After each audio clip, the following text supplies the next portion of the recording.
Yeah.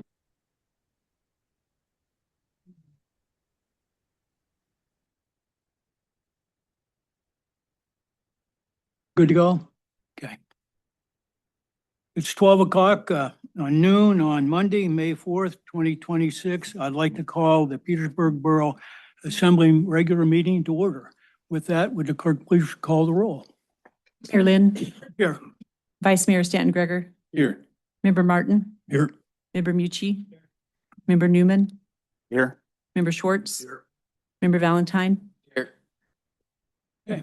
We have a full assembly present in the assembly chambers today. And with that, I'll move on to the voluntary pledge of allegiance. Pledge allegiance to the flag of the United States of America and to the republic for which it stands, one nation, under God, indivisible, with liberty and justice for all. I have then one set of minutes on here to approve the regular assembly meeting minutes for April 13th, 2026. The meeting for, the clerk says the April 20th, 26 minutes will be presented for approval on the May 18th agenda. And with that, do I have a motion to approve the minutes of the April 13th, 2026 meeting? So moved. Second. Been moved by member Stanton Greger, second by member Valentine. All those in favor? Aye. Aye. Okay, moving on here. I need a motion to approve the agenda as is presented. So move. Second. Moved by member Mucci, seconded by member Valentine. Are there any amendments to the agenda? Okay, hearing none, would the clerk please call the roll on the agenda as presented? Vice Mayor Stanton Greger, Yes. Member Martin, Yes. Member Valentine, Yes. Member Newman, Yes. Member Schwartz, Yes. Member Mucci, Yes. Mayor Lynn. Yes. When that passes 7-0. Today, there are no public hearings on the schedule. There's no bid awards, and so for that, I'll move on to persons to be heard related to today's agenda. Is there anybody in the room that would like to talk about items on today's agenda? If so, please come forward, state your name, who you represent, and you have 5 minutes. Thank you. Hi, Tom Kowalski, speaking for myself. And I just learned this morning that the Alaska Department of Health just announced a $1 billion grant, and the grant is called the Safe Streets and Roads for All. It's for communities that need to redo their roads or make improvements, make them safer. We all live in places where we have to drive through some streets that are quite often plagued with potholes. And then, of course, we have the dust we have to deal with when it dries up. You know, some of these issues, minor sometimes are major issues. If you happen to be in an ambulance and you're driving down one of these streets, they got to put that IV in there, and they do it while the ambulance is running. They can't stop and do it. That doesn't fit the role of healthcare when you're trying to be rushed to the hospital and get this medication into your vein. And then the other part of that is, of course, kids riding their bikes. Seen a couple kids riding on my street, Cornelius, dodging potholes and not really looking out for cars coming because they're dodging potholes. It's just not a safe situation. So this grant, they're trying to give it away in $2 to $5 million blocks. And so, you know, it's out there. I say go get it. Another thing I want to speak on is about the data centers. And so there's been some work done. I appreciate all the work that's gone into it to answer questions and concerns from the community. There's still a few questions I'd like to see answered, and one of those questions is what happens when we're restricted. I think I mentioned it before, when we're restricted by low water and the Tyee plant can't produce as much power as we need, or even when we're under diesel generation. How is that going to be applied when we're maxed out on power with the data center? The other part of that is what happens to our growth. In the comprehensive plan, it mentions that we need to try and reach maybe 300 homes in the 10 years of this plan, and we're halfway through it. And, I think we need another couple hundred homes. So is maxing out our power with this data center going to interfere with our ability to grow in the future? And lastly, what I'd like to say is I am trying, just like all the rest of the residents here that don't sit in your seats, that don't have to make the decisions you make, we try to do is gather information for you and bring issues to mind that do require some work on your part to fact check and to act on. And a lot of us feel like that's not happening. And when it doesn't happen, there's not a whole lot of transparency and why it's not happening.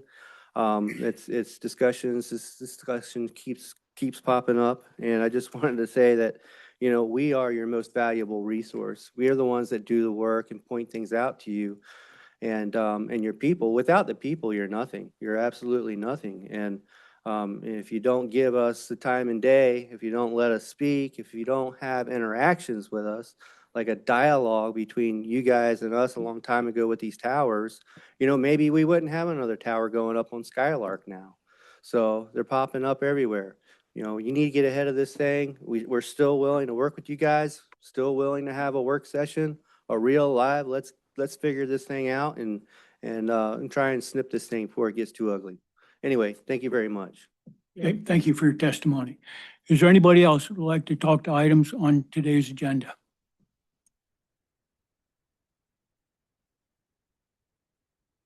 I have two items that I'd like to discuss. My name is Joshua Adams, and I'm with the Planning Commission. The first one has to do with the communications towers overlay. Before Petersburg had a clearly defined ordinance regarding communications towers, Tidal Network bought whatever property was for sale around town for the undisclosed purpose of erecting wireless infrastructure in Petersburg. Now GCI wants in on the deal. And before this thing turns into a free-for-all, we need to think about how, and more importantly, where we're going to allow towers to be placed in our community. It is a contentious issue. At some point, we have to stop looking at what is legally permissible and start seeking solutions. And that's why for the last few months, we at the Planning Commission have been tackling the question, how do we partner up with large corporations that have a vested interest in our community without getting exploited?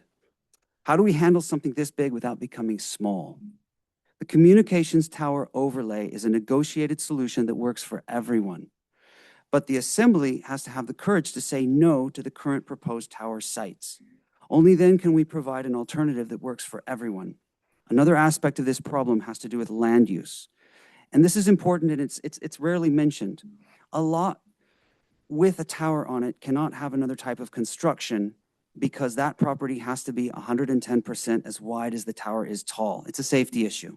These towers will eat up usable lots in areas better used for housing and commerce. And that's part of our tax base. A lot of us remember the flower farm out at Papke's.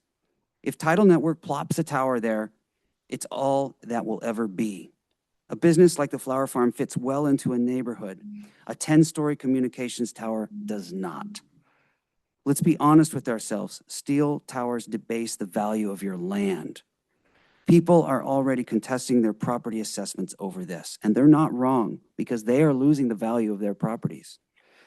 The communications tower overlay is a solution involving a combination of borough and Forest Service land that provides communications tower sites that do not debase the value of our neighborhoods. It's a win-win for everyone, including our partners. I have another subject that I'd like to talk about that has to do with Andrew Mazzella and the new data center that's proposed. I don't know if I have time to get into that, if I should do that right now. I want to say that Petersburg is at a crossroad. This is also a very important issue, and I may zig where other people zag on this, so buckle up. We have an aging, dwindling population and an economy with a single failure point. We've been asking ourselves for decades, without fishing, what are we left with? Logging, mining, seasonal tourism? Petersburg is still staking its claim on a delicate environment-based economy with a single failure point. Many alternative businesses that we might attract are suffering from rising shipping costs. Our geographic isolation doesn't help either. Andrew Mazzella has found an answer to this niggling problem. He is offering us a new source of revenue and a means to diversify an economy that is precariously dependent on factors beyond our control. Carl Hagerman calculates that we have somewhere around 2 megawatts of surplus electric power when it's 13 degrees outside. Right now, we have a lot more than that. So there's a lot of unused electricity that we're selling back to Ketchikan. There is no advantage to not using that power in our community. Conversely, by making full use of our hydro-generated electricity, we can lower our electric rates and open the door to a new and sustainable economy for our town. But wait, there's more. Most of the data centers in the Midwest are being built in Texas, where they're paying to get rid of their waste heat. Again, waste heat. Did you know that up to 30% of the overall electrical burden of a data center in Texas goes toward cooling the ASIC chips inside the processors? In Alaska, we pay for heat. Every one of those data centers should be in Alaska. Those 2 megawatts of electricity that will service Mazzella's mini data center will produce heat, lots of heat. And pay attention, because this is exactly what Wrangell is getting wrong with their data center. They simply gave land to a nameless corporation and said, go ahead and do your thing. No, data centers are heat plants. We should be integrating that with our public infrastructure so that we can take advantage of the enormous opportunity that this data center presents. Free heat. We can plug directly into the ASIC chip closed loop system that use this data center as a heat source for half a city block, and it's free. It's completely sustainable. Finland is already doing this. It's called district heating. Look it up, Helsinki district heating. Anyway, we've been searching for a way to diversify our economy for decades, and we don't figure this out, it's gonna figure us. So pay attention. Thanks so much for listening, and thank you for all the hard work that you've been doing. Thank you for your testimony. Is there anybody else who would like to talk to items related to today's agenda? Okay, please come forward, state your name and who you represent. Micah Klein, speaking for myself. I just, couple of months ago, Planning and Zoning worked on some ordinance language with, in relation to towers and even a little bit about, data centers. I'm just wondering where the timeline on that is getting. I've inquired and I haven't got a solid timeline, and we have over 300 people that have actively invested and even more that come and talk to us all the time about where we're at with the cell towers and things.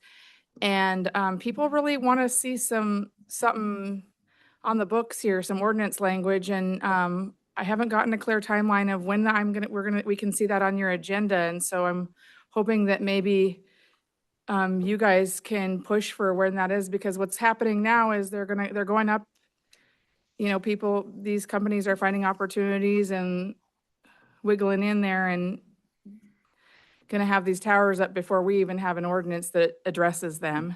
So I'm hoping that maybe we can push, because I know it's being worked on with the attorney and stuff, but it's been a couple of months, and so I'm just wondering where we're at with that, because we're gonna have towers up before we even have an ordinance. And I would really strongly urge that we see that ordinance language before you guys and the community before we continue negotiations on the fire hall parcel with title. Thank you. Mike, I can address part of that. Tentatively, I plan to have that on the agenda if you can get through the attorney at the next assembly meeting. Excellent, thank you. There'll be three readings of that. Correct. Thank you for that.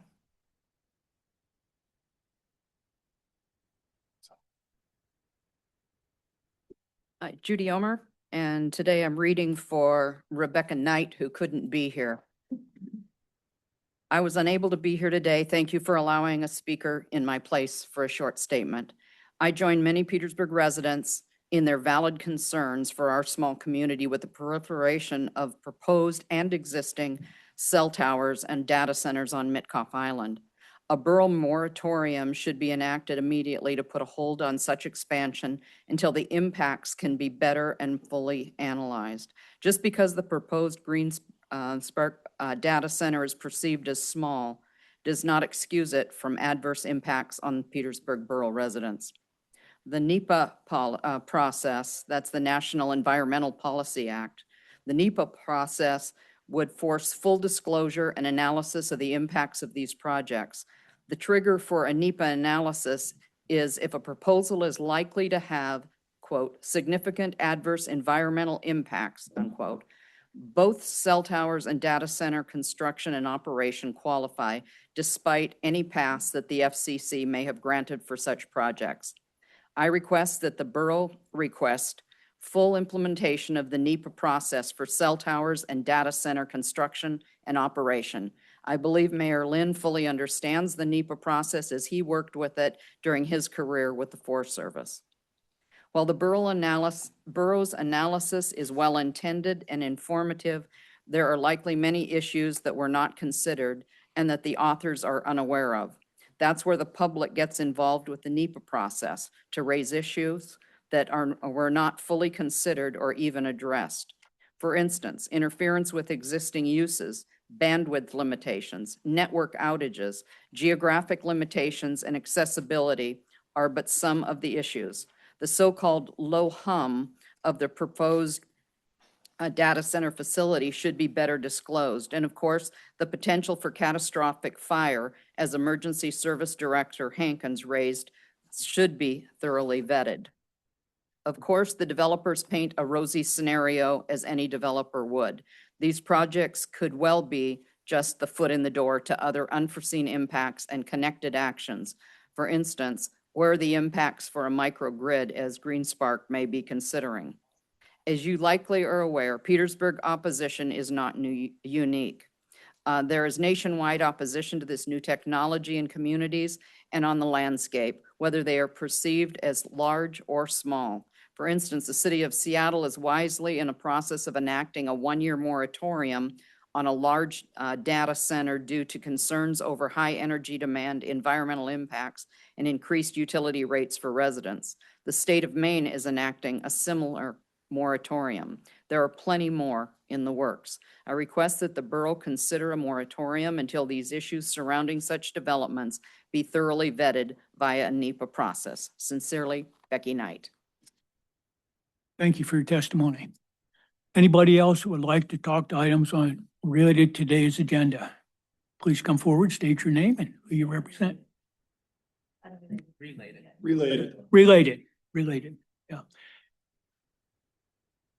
Anybody else on related to today's agenda? Okay.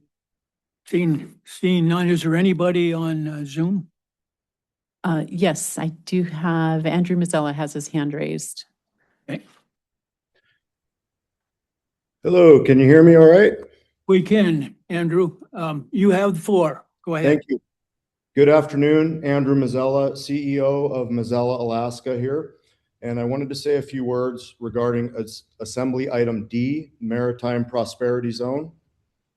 I have discussed this topic with several Assembly members as part of a larger vision I have for Petersburg that would cement the prosperity and recognition of Little Norway as one of the greatest waterfront communities in the world. In their last several meetings, the Wrangell Assembly has been positioning itself as a candidate for a new Coast Guard icebreaker home port. Part of the reason for them designating themselves as a maritime prosperity zone, along with Ketchikan. The fact that Petersburg was not in the discussion to be included in this is a slight at best, and in business, what we would consider an act of war amongst fierce competitors. And I do not exaggerate by saying that. When it comes to big-time federal government contracts, investment, and trickle-down prosperity for the entire community, we are not sister cities, as an Assembly member stated in the last meeting. And that was certainly not the mindset I or anyone I grew up with in Petersburg had when Coach Schwartz and Coach Brock took our teams around Southeast, crushing opponents and looking to win regionals and then state, which they successfully did during my formative years. They were not looking to be friends with these communities, but rather come out on top. That is what a true business mindset is, and that must be what it is to survive at the scale of my company investment in Petersburg and the Petersburg Borough leadership. You guys are running a large business. Additionally, The fact that Petersburg staff and leadership has not proactively and previously pursued this maritime designation is an abject failure of their duties, looking out for the best interest of the borough and its citizens by taking advantage of these opportunities as they come. I began pushing this issue multiple months ago to local government, as well as with state and federal government leaders, literally anyone I can get in touch with. And even still, I'm doing the same. I'm working on getting a meeting with President Trump directly regarding this, as well as Secretary of Department of Homeland Security, who oversees the Coast Guard. And today, I'm publicly stating what I intend to spearhead as a private developer, hopefully with the full support and resources of Petersburg's governing bodies, staff, and community, starting right now. To be very clear, the points I previously mentioned are not intended to be unconstructive criticism of anyone, but rather a wake-up call that we need to act right now for the future of Petersburg, and the clock is ticking. The federal government weeks ago announced 2 new icebreakers would be home ported in Alaska, but the locations are yet to be determined. What that means is they're looking at locations and potentially have top contending waterfront communities already identified as we speak. The reason I bring this forward today is my company, Mazzella Alaska, owns objectively the greatest existing icebreaker home facility in the state at our pier and deepwater dock and infrastructure between Middle and North Harbors in downtown Petersburg. With a current 300-foot mooring face, it is one of the only appropriate sized facilities I know of that is needed and can be expanded even further onto tideland that I privately own, increasing the size ship that can dock there, specifically if needed for an icebreaker. Neither the borough nor any other private entity owns anything close to the specifications needed for a Coast Guard icebreaker that this facility already has. On top of that, the office, housing, warehousing, and additional moorage make this property what should be the #1 contender for an icebreaker home port in Alaska. The level of investment that an icebreaker home port would bring to Petersburg is on a scale that most people cannot comprehend. Hundreds of millions of dollars. This would not just go into the port itself, but help with one of the biggest issues in Petersburg, which is housing. The crew and families of a new home port would require a significant development of new housing, and on a scale that would allow my companies and other builders to develop potentially a whole new subdivision with possibly tens of new homes in addition to what is needed by the Coast Guard. This is the type of scale that is required in order to make a dent in the housing issue due to economy of scale. What that means is affordable houses are very hard to pencil out due to the tight margins of making them affordable. However, if we're looking at, say, 50 houses, just as an example, it would make a lot more business sense, and that is what is needed to get affordable housing built.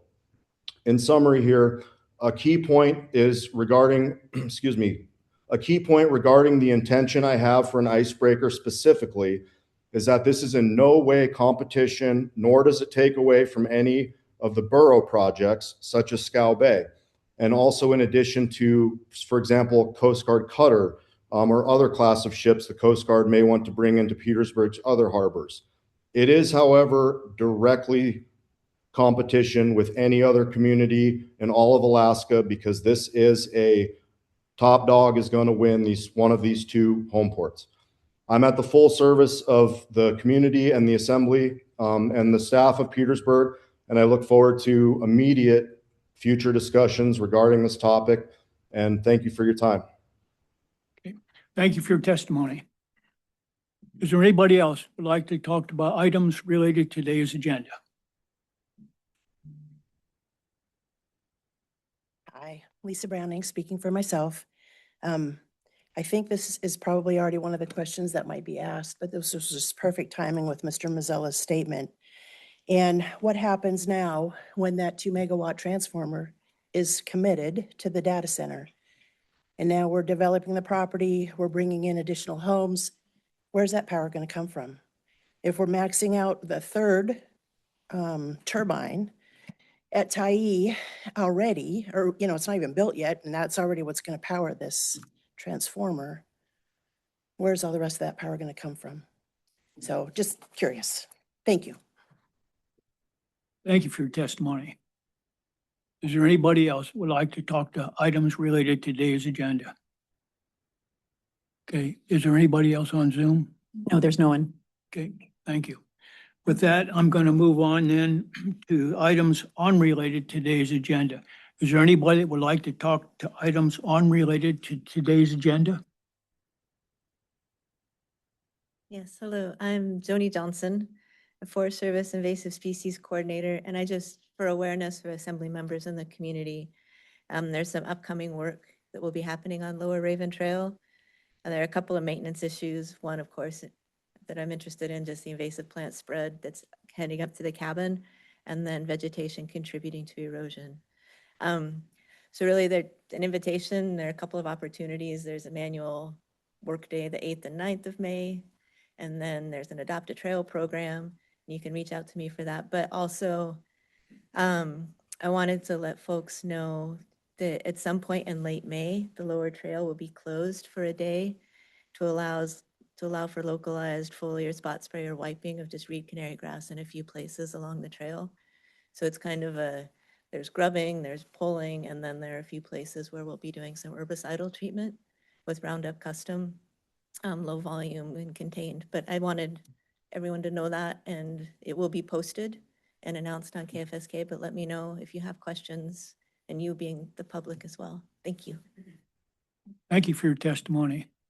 Anybody else that would like to talk to items unrelated? Please come forward, state your name and who you represent. Hello, my name is Stephanie Payne, and I am speaking today on behalf of the Community Center and Parks and Recreation.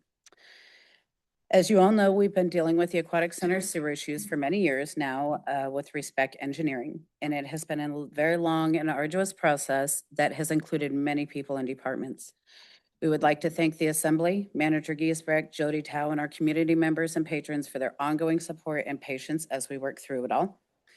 Our Public Works Department have been with us since the beginning, trying to diagnose the underlying issues that we were experiencing.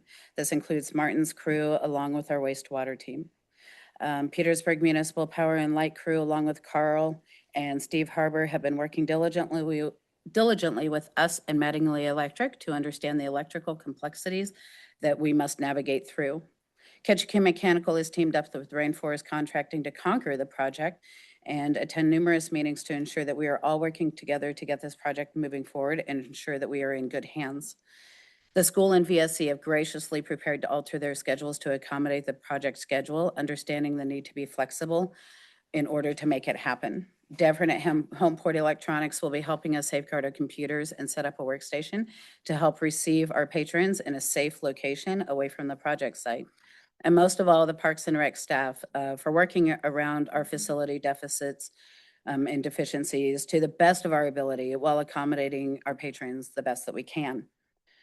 Some of you have seen contractors moving around the Aquatic Center this week included, as we conduct our ground penetrating radar session, and you will see more to come. Rainforest Contracting will be beginning their work at the facility on Monday, May 18th. So please continue to be patient as we work through this project throughout the summer months. We understand the numerous benefits of our Aquatic Center for our patrons, and we will have the center open when and only when it is safe to do so. This project is a moving target, and so we are really not able to give a set schedule or a timeline as to when patrons will be able to use the facility. And this, again, is just on the aquatic side. The gymnasium side is all going to be the same. In the very near future, you will see a different check-in and location and process, and we will keep everybody informed as we go. This project timeline is May 18th through August 29th. Again, we thank everybody for their support and their patience. That's it. Thank you. Thank you for that presentation. Anybody else like to talk to items unrelated to today's agenda? Okay. Anybody on Zoom? No, there's no one. Okay, I'll move on then. Today, there's no board commission committee reports. Then I'll move to the consent agenda. On the consent agenda, there's 3 items on today's agenda, and I will take those one at a time. The first item on the agenda is the Moose Lodge Club alcohol license renewal. The Moose Lodge has applied the Alcohol and Marijuana Control Office to renew their club alcohol license. AMCO has determined the application to be complete, and a local governing body may support or protest the renewal within 60 days of the notice of filing the application. Do I have a motion to approve the renewal of the Moose Lodge alcohol license? So moved. Second. Been moved by member Stanton Gregor, seconded by member Martin. Any discussion? Would the clerk please call the roll on the renewal of the Moose Club alcohol license? Member Mucci, Yes. Member Schwartz, Yes. Mayor Lynn, Yes. Member Newman, Yes. Member Valentine, Member Martin, Yes. Vice Mayor Stanton Gregor. Yes. Thank you. That passes 7-0. The second item on the consent agenda is the El Zarape LLC license renewal. El Zarape has applied with the Alcohol and Marijuana Control Office to renew their restaurant eating place license. AMCO has determined the application to be complete. A local government body may support or protest the renewal within 60 days of the notice of filing the application. Do I have a motion to approve the renewal of that license? So moved. Second. Been moved by member Valentine, I think by member Martin, second by member Martin. Any discussion? Okay, again, would the clerk please call the roll? Member Newman, Yes. Member Valentine, Yes. Member Martin, Vice Mayor Stanton Gregor, Yes. Mayor Lynn, Yes. Member Mucci, Yes. Member Schwartz, Yes. That approval of El Zarape license renewal is approved at 7-0. The last item on the consent agenda is engagement of outside counsel providing bond counsel services. Finance Director Tao requests approval of Kutek Rock LLP for bond counsel services to provide legal support and ensure compliance with applicable laws for the borough's bond financing activities. A letter from Kutek Rock is attached. Do I have a motion to approve the engagement of Kutek Rock LLP for a bond as bond counsel? So moved. Second. Okay, moved by member Valentine, seconded by member Stanton Gregor. Discussion. And with that, I think, Jody, it'd probably be good if you would kind of give an overview of what the intent is here and why we're looking for bond counsel. Sure. Our past bond counsel, Cindy Cartledge, she has retired, and there are no other bond counsels in Alaska, actually, that work on issuing GO bonds. So we had to go outside. We were recommended by the Alaska Bond Bank, a few different companies, and this is the one.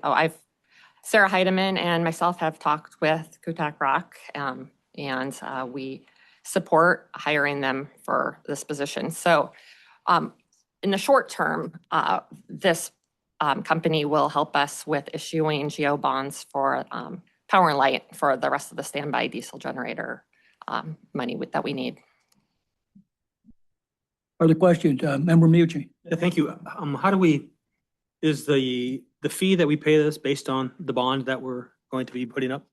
Yeah, it'll be a fixed amount, most likely, and that will come before the assembly to approve as well. And it will come out of the bond proceeds when we issue them. Thank you. Other questions for the finance director? Okay. Seeing none, would the clerk please call the roll on engagement of Kutek Rock LLP for bond counsel service? Member Martin, Yes. Member Valentine, Yes. Member Newman, Yes. Member Schwartz, Member Mucci, Yes. Mayor Lynn, Yes. Vice Mayor Stanton Gregor. Yes. Okay. And the approval passes 7-0. Moving on to the report of other officers. The first is there's a report in here from the Petersburg Medical Center. I don't think that the CEO Hofstetter is here today. He did send me a note just a while ago that we have received, or the hospital has received a certificate of need of approval for the MRI machine, and their intent is to have that operational at the hospital within 30 days.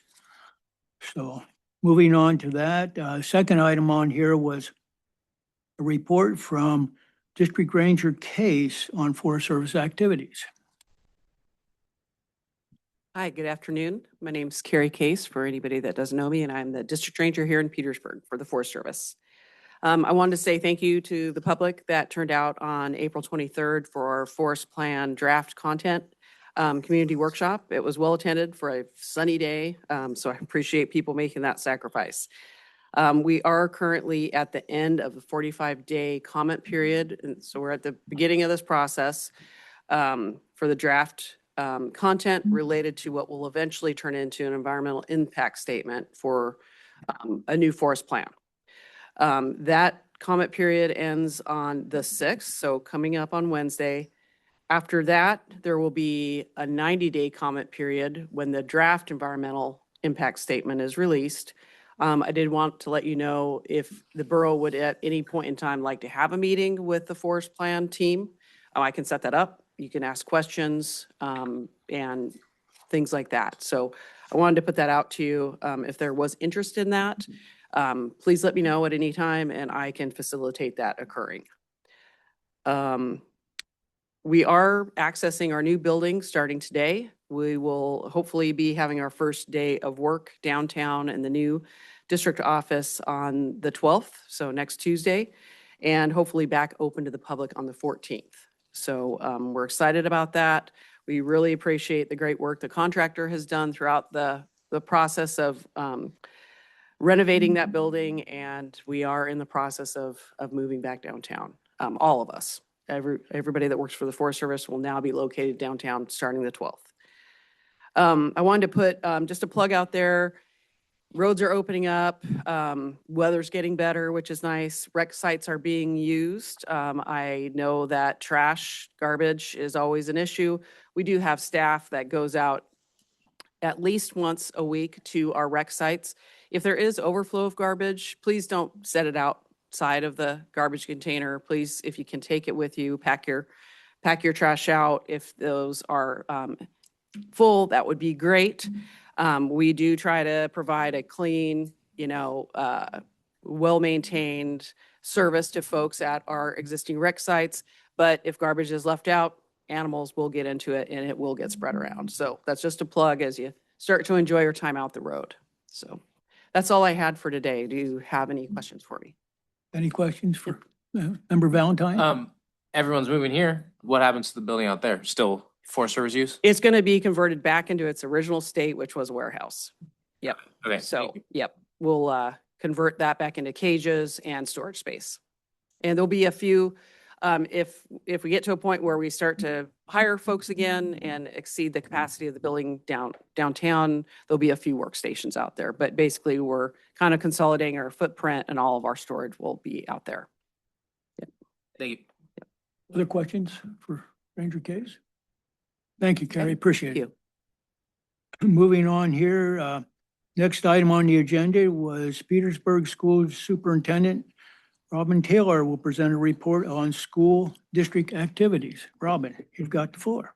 All right. Well, for those who don't know, I am Robin Taylor. I'm the superintendent for the Petersburg School District. Not a lot of new information to report, just we're excited as the year is wrapping up. We just have a few weeks left.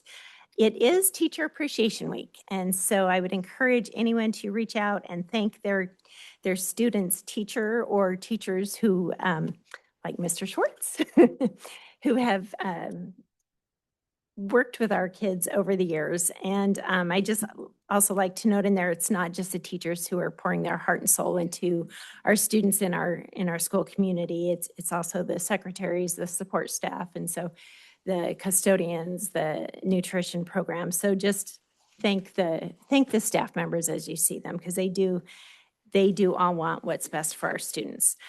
Speaking of students, we have music programming coming up here this week on the 7th and 8th. The 7th, the 3rd through 5th grade concert will be held. On the 8th, the kindergarten through 2nd grade concert will be held. And also the morning of the 8th is our teen health fair.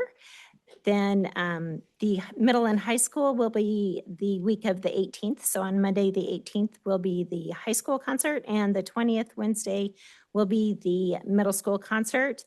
with the seniors graduation already coming up on June 1st, Monday, June 1st.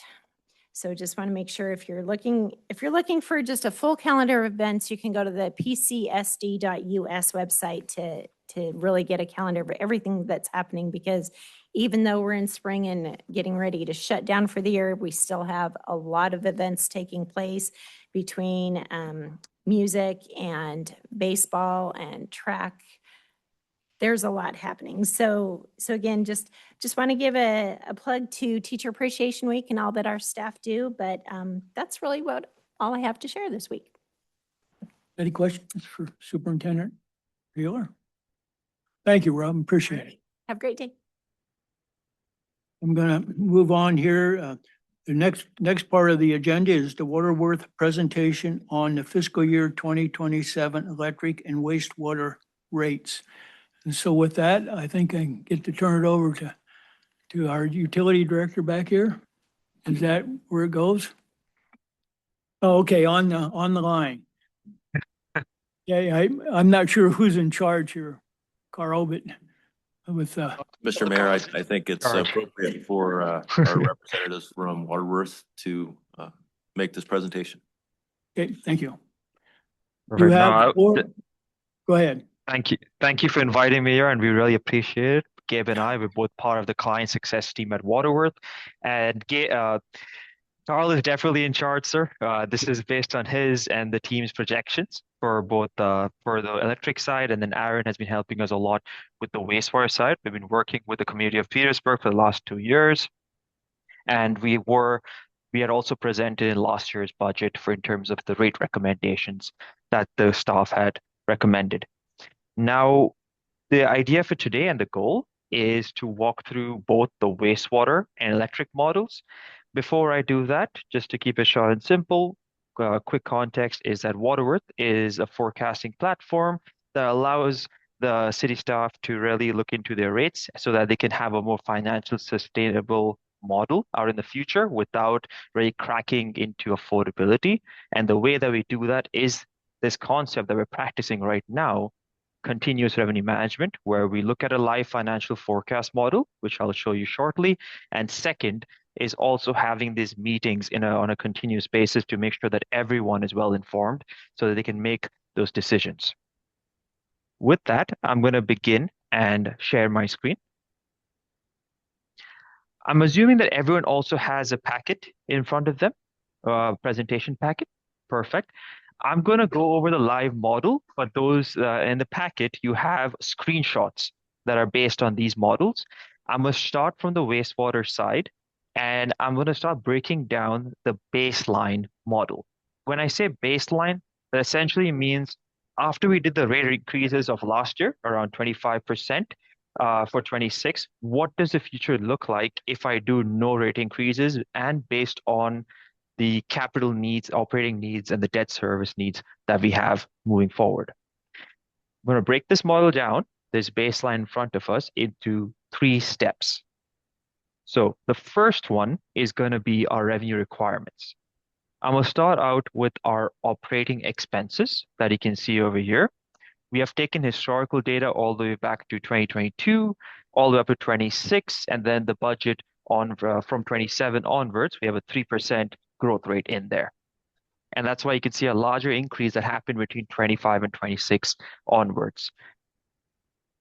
Next, I'm going to layer on top of this our current debt service. You can see that by layering on top, we can see another line of expenses up here. 2027, we're expecting to pay about $147,000 in current debt service that existing in our books for some of those projects that we're going to be funding out in the future, like the Scarborough Pump Station. That's going to be needing to be funded by debt, especially. So we're going to see our proposed debt for the upcoming years rise up to $575,000. Now, this is a significant portion of our revenue requirements. You can see both of the debt services together are almost making up the same proportion to our operating expenses, about 60 to 70% of our operating. So that means that we have a lot of expenses coming in that are necessary to make sure that we are delivering a level of service that the community deserves. Beyond that, you can see that we are surrounded by three peaks. One is in 25 that relates to our pump station 4, the force main. It's about $3.4 million. Then we have Scour Bay, which is 5.1, including other smaller projects that make up about $7 million. That is coming for FY27. We also have in 2030, which is the effluent disinfection for the wastewater treatment plant. So these three are some of our larger projects that make up these peaks. When I go to the revenues, you'll realize that we also have some good grant funding that came in for the $10 million, which is awesome, but we still have some other big projects to cover, which need our attention. So what I'm going to do next is go into part number 2, is our revenues. We have our sale of service that refers to our user fees that we take on, the fixed and variable fees. Then we have other operating revenues that could include some of the interest side, non-operating, that's the interest payments. Again, they're very slivers on top. They're not really moving the needle as much. The bigger portion of these two is our borrowed funds, which is the external loans that we're taking out in the future and some reimbursements that we're getting back for some of those projects. And you can start to see them start layering across those mountains in the back that we have. And finally, we also have a grant funding aspect to this, which is the blue line. And you can see how we're getting a good, solid grant funding for our $10 million project for the effluent disinfection. So together, when you take this picture combined, you start to notice two aspects. We have our revenues, which is those buildings in the foregrounds, and then you have our mountains in the back that represent our expenses. And while spectating that, we also notice that in 28 and 29, there are some gaps also in 2031, 2032, and so on. These red boxes that I'm highlighting for us is showcasing deficits in our budget, where we're going to be using up our reserves to help cover that gap. And that's going to take a toll on our cash position if we do not do anything with our rates beyond this point, where we're just going for 0% rate increases, or maybe like 3% might change it a little bit, but it's not going to change it too much, which is where we'll go into our recommendations. And if I go back and look at our cash position, you start to notice that the cash position over time, because of those deficits that happen in 28 and 29, especially with the pump station of Scour Bay in 27, we start to really use up our cash, which is starting at $772,000 and ends up below zero by the time we get to 2029. Even before that, you have an operating threshold, which is, forget 29, we have to also focus on 28, where by the time we get to 28, we're sitting at $633,000, which is in line with the operating threshold that represents about 4 months of our operating expenses. Now, this is an important threshold that we set for ourselves. I'm sure from our last presentation, remember that this is to make sure that we have a small buffer in place to make sure that we can cover any unexpected operating expenses moving forward. So us being below this is a scary situation. We want to always stay above it as much as we can. Awesome. So to bring it all together, when we see this whole picture, we realize that, okay, our cash position is definitely going down if we do nothing, let's say in 27 beyond. What can we do to really rectify this position and make sure we stay above the threshold as much as we can? This is where Carl, Aaron, Jody, and the rest of the team have really focused hard on making sure that we look at these models, because in our last recommendation that we had for the FY26 last year, it was looking like 25%, which we did do. It was also looking at 60% because there was a large increase, especially with the pump station. And we decided to spread out those increases so that we don't affect our citizens too much with a huge rate hike. With that in place, we had another model where we're able to really flatten out that cash position and ensure that it stays above the operating threshold at all times at a respectable value of $900,000. So we can also tackle any unexpected capital expenses if it does come about. the way that we are tackling this is via the rate increases, and you can see how those this City Sky S picture is getting really covered up, and it pertains to, and I can pull up our packet for now. It right here. It pertains to doing larger rate increases. About like if you talk about percentages, they can go up to like 20, but it's very similar to what we did last time. And this is what the recommendation will look like from the current rates to the proposed rates when it comes to our final impact, where if you see a 4,000 gallon user, they see a $12 increase in their bill. And this is the breakdown that I have in front of us. I'm going to pause here for a second in case you have any questions, and we can tackle them before we head out and look at our electric fund. Any questions in the assembly? Member Mucci? Yes, thank you for the report here. So just to be clear that we raised the rates 25% in 26, and between 2027 and 2031, we're going to be looking at a combined rate increases of 53.5% increase over those 5 years. Yes, if you combine them all together, yes, that is a correct assessment. And we hope to really reduce it down to about 4.5% like we have it, and I'll show you later on the electric side. It's to prevent any rate hikes in the future. Yep, thank you. Other questions?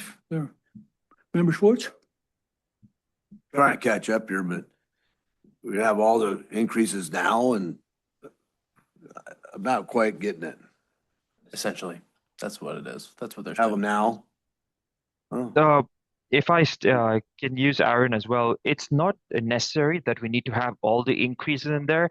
Part of what Waterworth does is we'll try to look beyond, let's say, next year's budget and say that if we have the 20%, 25% increase, or rather the $12 increase in a regular bill, we're hoping that we could start reducing these hikes in the future if the current plan stays. I mean, unless we add a lot more projects that can change our view, that's the continuous piece where we want to make sure we get updated information.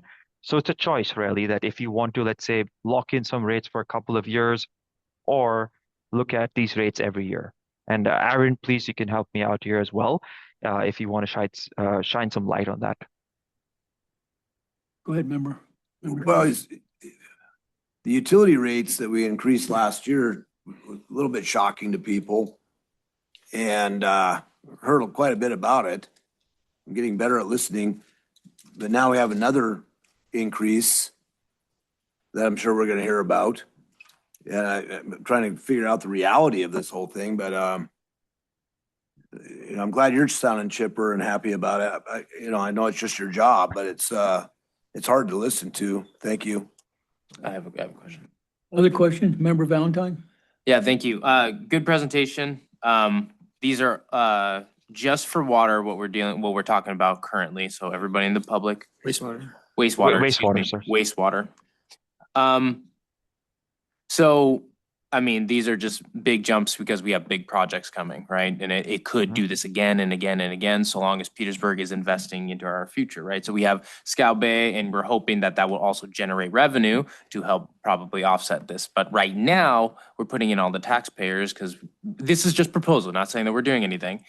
Could we do the same thing where you have here a projected model of 2027, 20%, 28.15, 29.7, 37, and then 4.5 moving on. If you took that same 50-some% that Member Mucci said and changed that up and spread that out so these aren't big hikes right off the front, I mean, it still will ultimately end up in the same position, right? If I took that 50-some% and spread that out instead of it looking 20, 15, 7, and 7, it could be 10, 10, 10.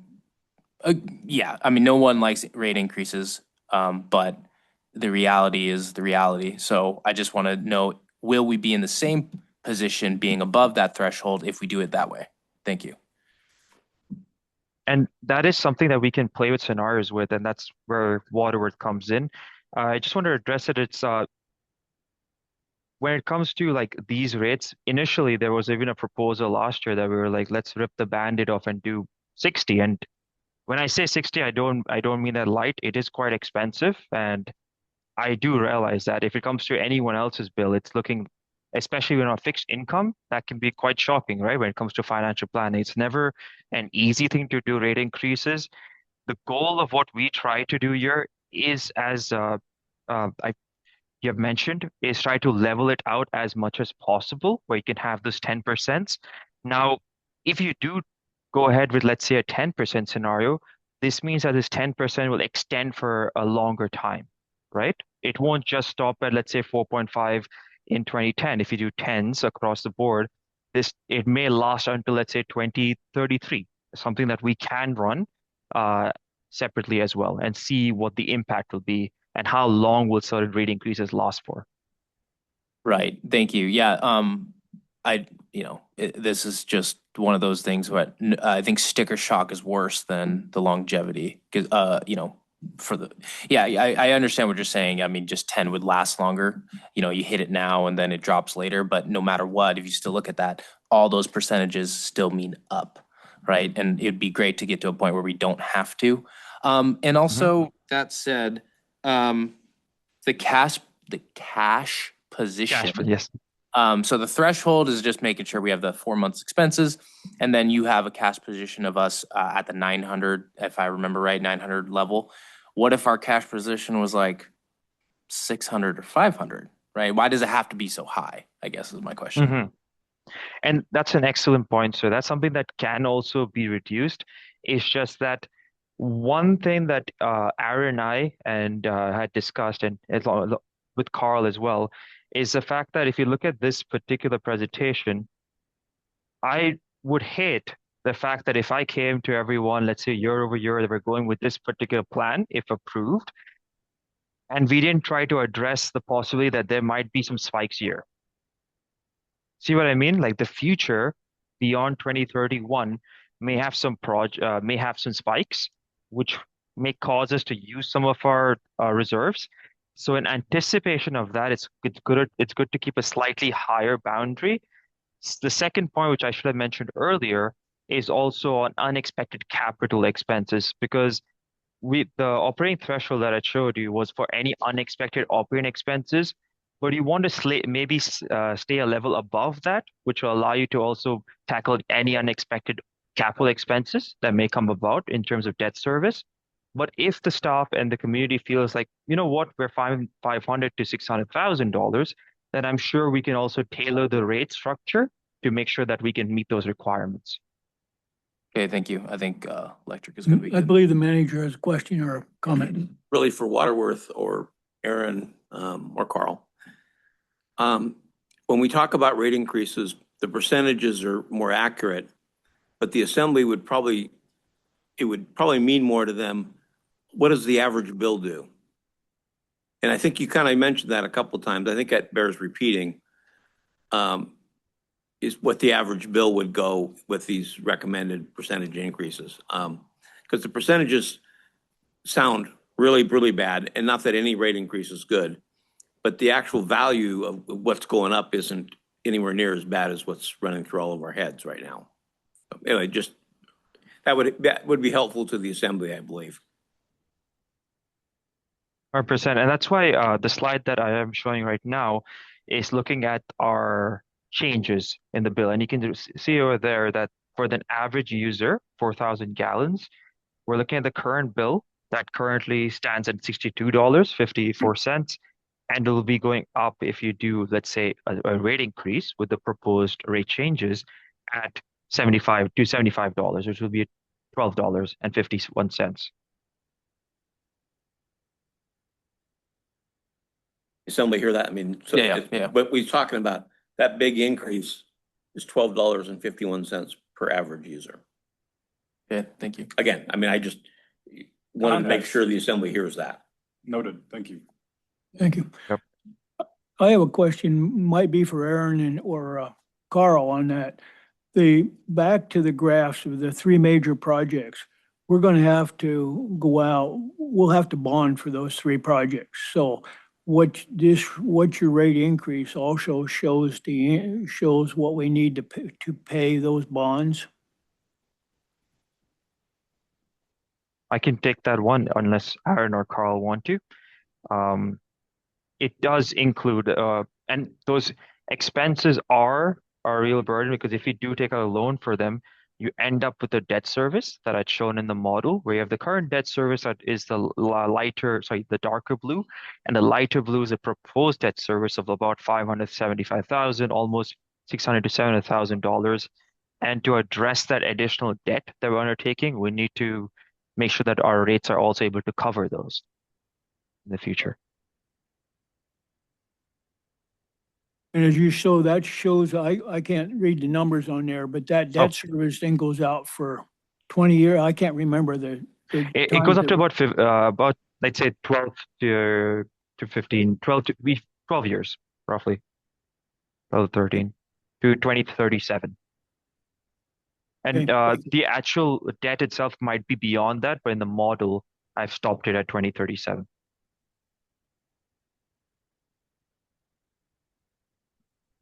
Other questions from the assembly? Okay. I don't see any here. If you would like to move on to talk about the utility side of that, would be great. Perfect. Thank you so much. And I will move on to the electric side. For electric, I don't think we need to again break down the model, but we did have, let's say, a smaller rate increase. It's going to be a very simpler model. We definitely have some big expansion projects that are currently in. And the model that I'm showing right now, again, is with those three components. So just to speed this process up, we have our revenue requirements that consist of our operating expenses, our services, we have our current debt service, proposed debt service, capital improvements, capital expansion. These are our revenue requirements altogether. Again, we have put a placeholder of smaller capital expenses out in the future, but not too many. And the idea is that we can start adding them once we get more intel and make sure that we have those larger projects in there. The next aspect, which is step number 2, is looking at our revenue. So that's sale of service. You can see that we're doing really well up until 28.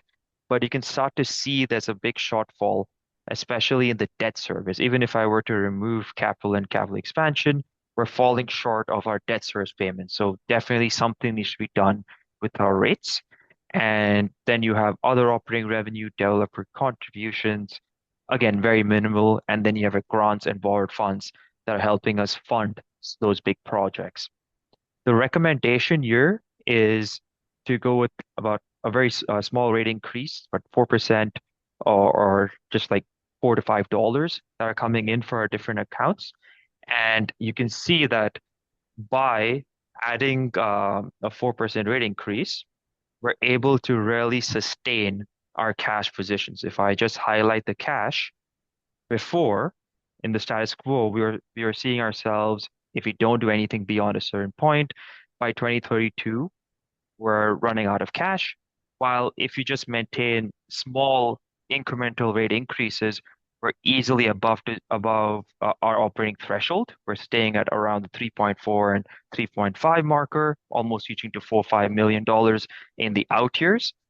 And the reason why we see an increase in the cash position in the out years is because if we just keep steady rate increases, we're able to really reach our certain targets and also have a little bit of slack for any capital projects any capital projects that may happen out in the future. I'm going to showcase the rates now. And these were the different rate changes. And in terms of the difference of the bill, it would be about $6 for the average user.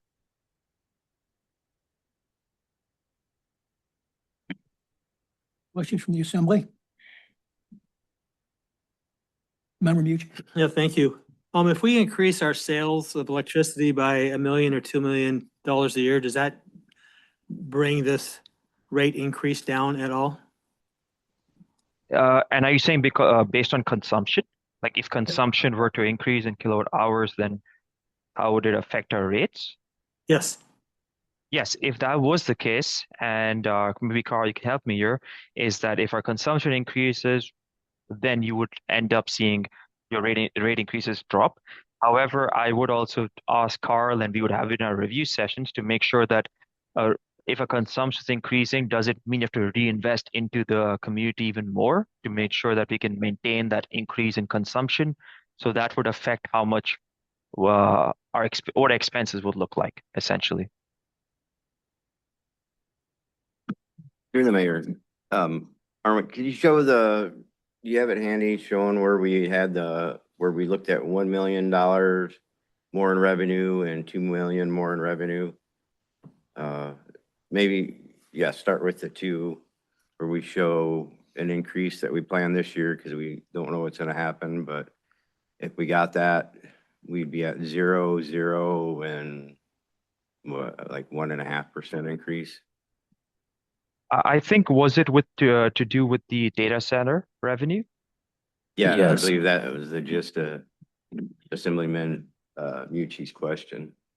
Yes, and that would mean that our rates, we even challenge it even lower to make it 2.5, or it could even drop further down because you can see that the cash position looks a bit different with our revenues increasing. So you may have to do zeros or 1 or 2%. So yes, that would impact, and we have mapped a scenario for it. Thank you.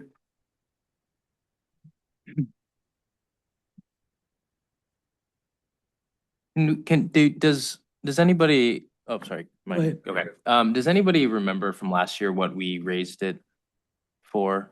I remember this presentation. I don't remember all the numbers. I can't remember what we moved from 26 to this proposed 27, or So I guess you guys know what I'm asking. Yeah, Carl, would you? Through the mayor, so last year's increase was 4% in the Okay. electric utility. Okay, 4%. Yes. Okay, and that had clearly nothing to do with data. Okay, sounds good. Included a major revamp of how our rate structure is applied.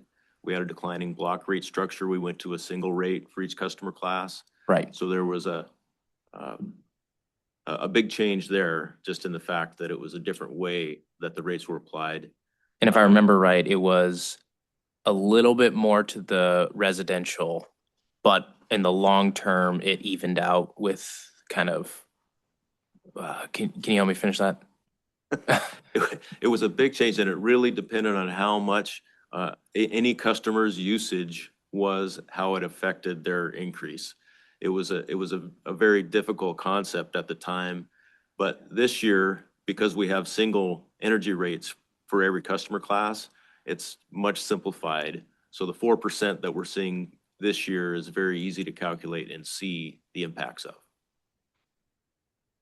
So through the mayor, we did it that way to see how it panned out instead of asking for a multi-year rate increase. The same thing this year. We're looking at 1 year because there is potential for new revenue, not only the data center, the mill out on Falls Creek Road and some housing developments. So instead of locking in higher rates than we need, we're gonna look at it year by year for a couple of years. And then, sorry if I want to make sure I understand this fully. These 4% on top of what SEPA is going to propose to us, right? So if SEPA were to bring it up, that's 4% on top of whatever SEPA is selling to us, right? That's technically correct, yeah. although SEPA is not planning on any rate increases in this year. This year. But for the future could, like, I'm going to throw random numbers out there, but from like, giving it to us at 15 cents and then we put 4% on top of that. And then maybe 1 year they come back at 20 or 20 cents per kilowatt. And then we have to put 4% on top of that, right? So it still does have to do with SEPA with this, right? Through the mayor. Yeah, yes and no. We know what the rates are gonna be, and then we figured out our budget and what we expect to sell and what we have to pay for that power. So it's not necessarily if they go up 2%, we're going up 2%.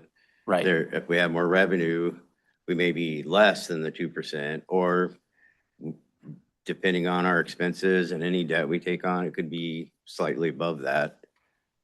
Okay. It's not a tit for tat, sorry. And through the mayor, I'll just point out that the same scenario that helps the scenario of a larger revenue stream for PMPL helps to stabilize rates and reduce future increases. The same is also true for SEPA. The more power that SEPA sells to member communities, their wholesale rate also stabilizes, and they can push that wholesale rate without any increases for longer. Okay, so my last little statement here is that,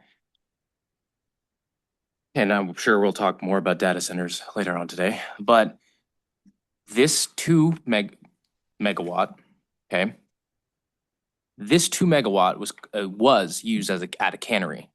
It was already previously used at a cannery. So if you replaced a data center, the word, and put a cannery, this scenario still stands true. We are selling 2 extra megawatt to a consumer of 2 extra, assuming we have the amount of energy to do so, right?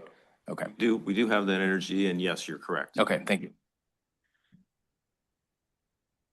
Other questions?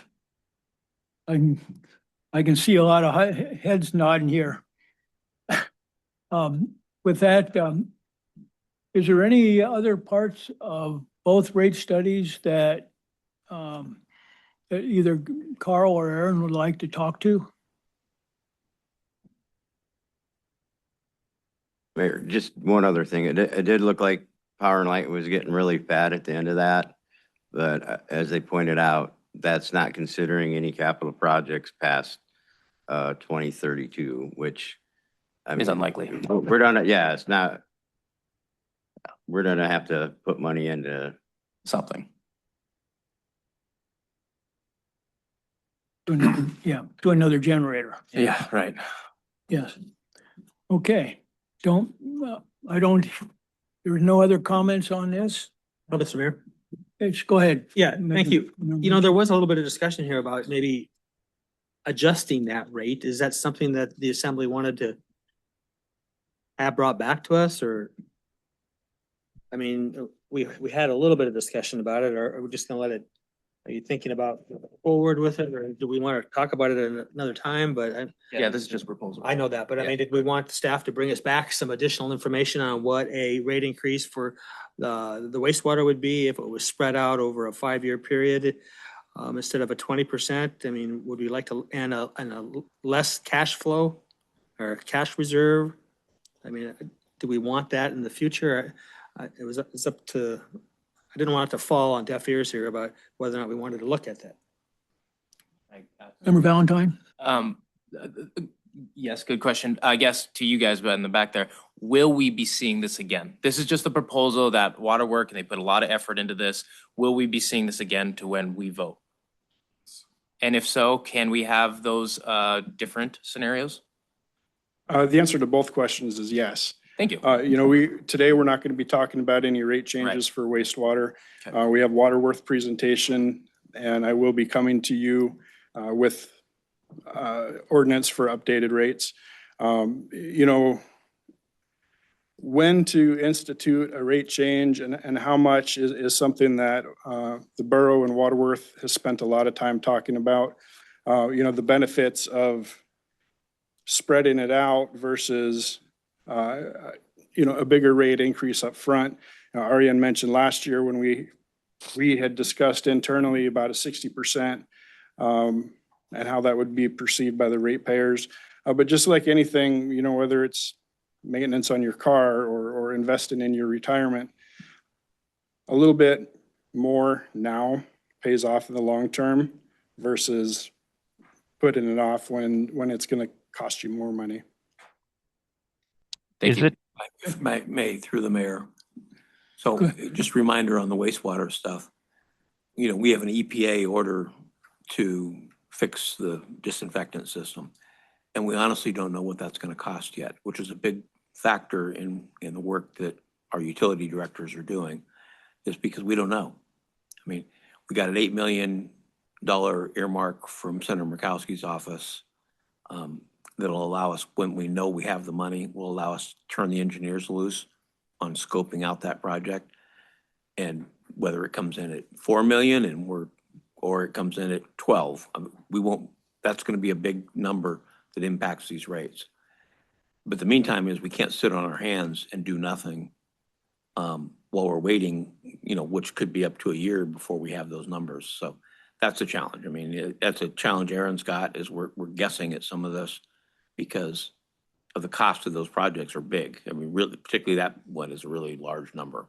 So, Member Mucci? Yeah, thank you. So does that mean that once we find out what that project is going to cost, that those rate increases that we projected might have to be higher? Could be, or lower. I mean, Well, I'd be surprised if any of our rates go down, but I'm just trying to figure out if we're using it. I mean, You understand what I'm saying? If we have a big project coming online and it could be anywhere from $8 to $14 million, would these rate increases be adjusted? answer is yes. But again, that's why we have Waterworth to run through these numbers, and rather than just off the top of my head. This wastewater project could be absolutely huge, or it could be a lot less than we anticipate. Aaron's already working with the engineers where we can, and we got a big grant.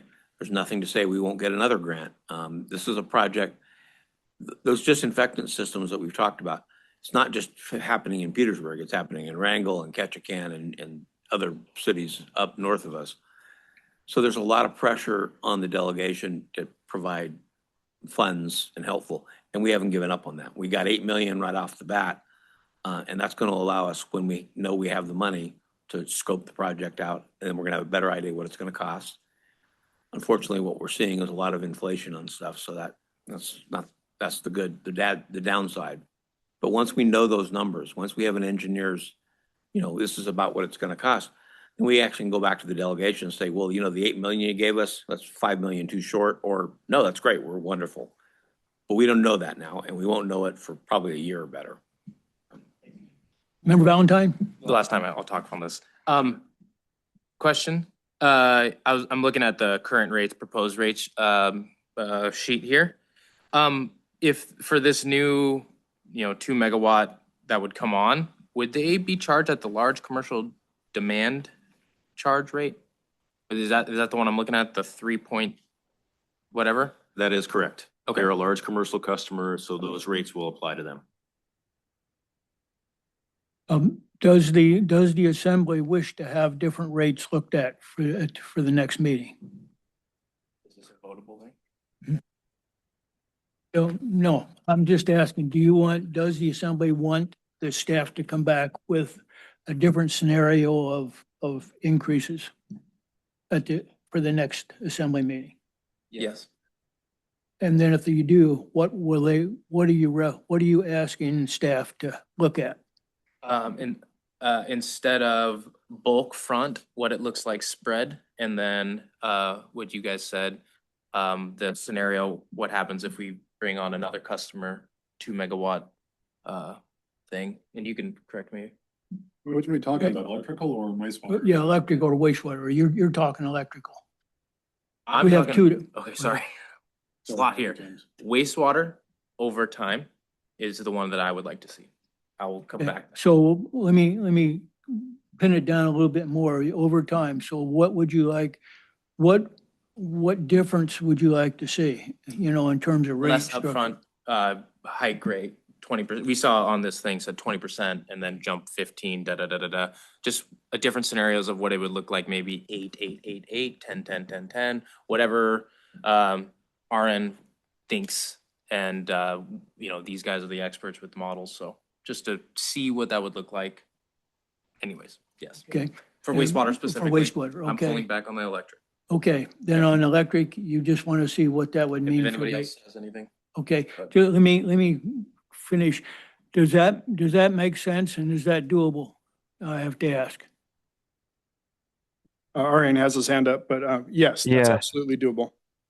Exactly. And I think because, sir, I think I can solve your question rather quickly. And that's the beauty of why Waterworth exists. But I can't give you the exact dollar amount. But if I tried, let's say, your 10% strategy for wastewater, and I did for, let's say, 5 years, 10% and then 4.5, you can see how the cash position dips down and stays below the operating threshold for a prolonged period of time. If I were to, let's say, extend your question, and if I went 10% across the board for a long period of time, you will see a resurgence, but that means you're going to be 10% for 10 years. Okay. So I hope that solves at least the initial question of yours, sir. Great. Done. Done, okay. Member Mucci. Yeah, thank you. And then that covers your question that you had regarding the cash reserves. So Yes, it it, does. it would dip the cash reserves and, yeah, I'd like to see that included in, that'd be great. Thank you. Thank you. So that answers the question. We don't have no other work for staff. Good, thank you. All right. Sorry. Any other comments or questions on the rate studies? Okay. Seeing none, I'll move on then. Thanks so much, by the way, guys. Yeah, thank Appreciate you. you. Yeah. No worries. Yes, Take care. thank you for your time. Thank you for inviting us. I really appreciate it. Okay. Thank you. I'll move on to data centers, and with that, Utility Director Hegerman will provide additional information on data centers based on questions submitted by the public.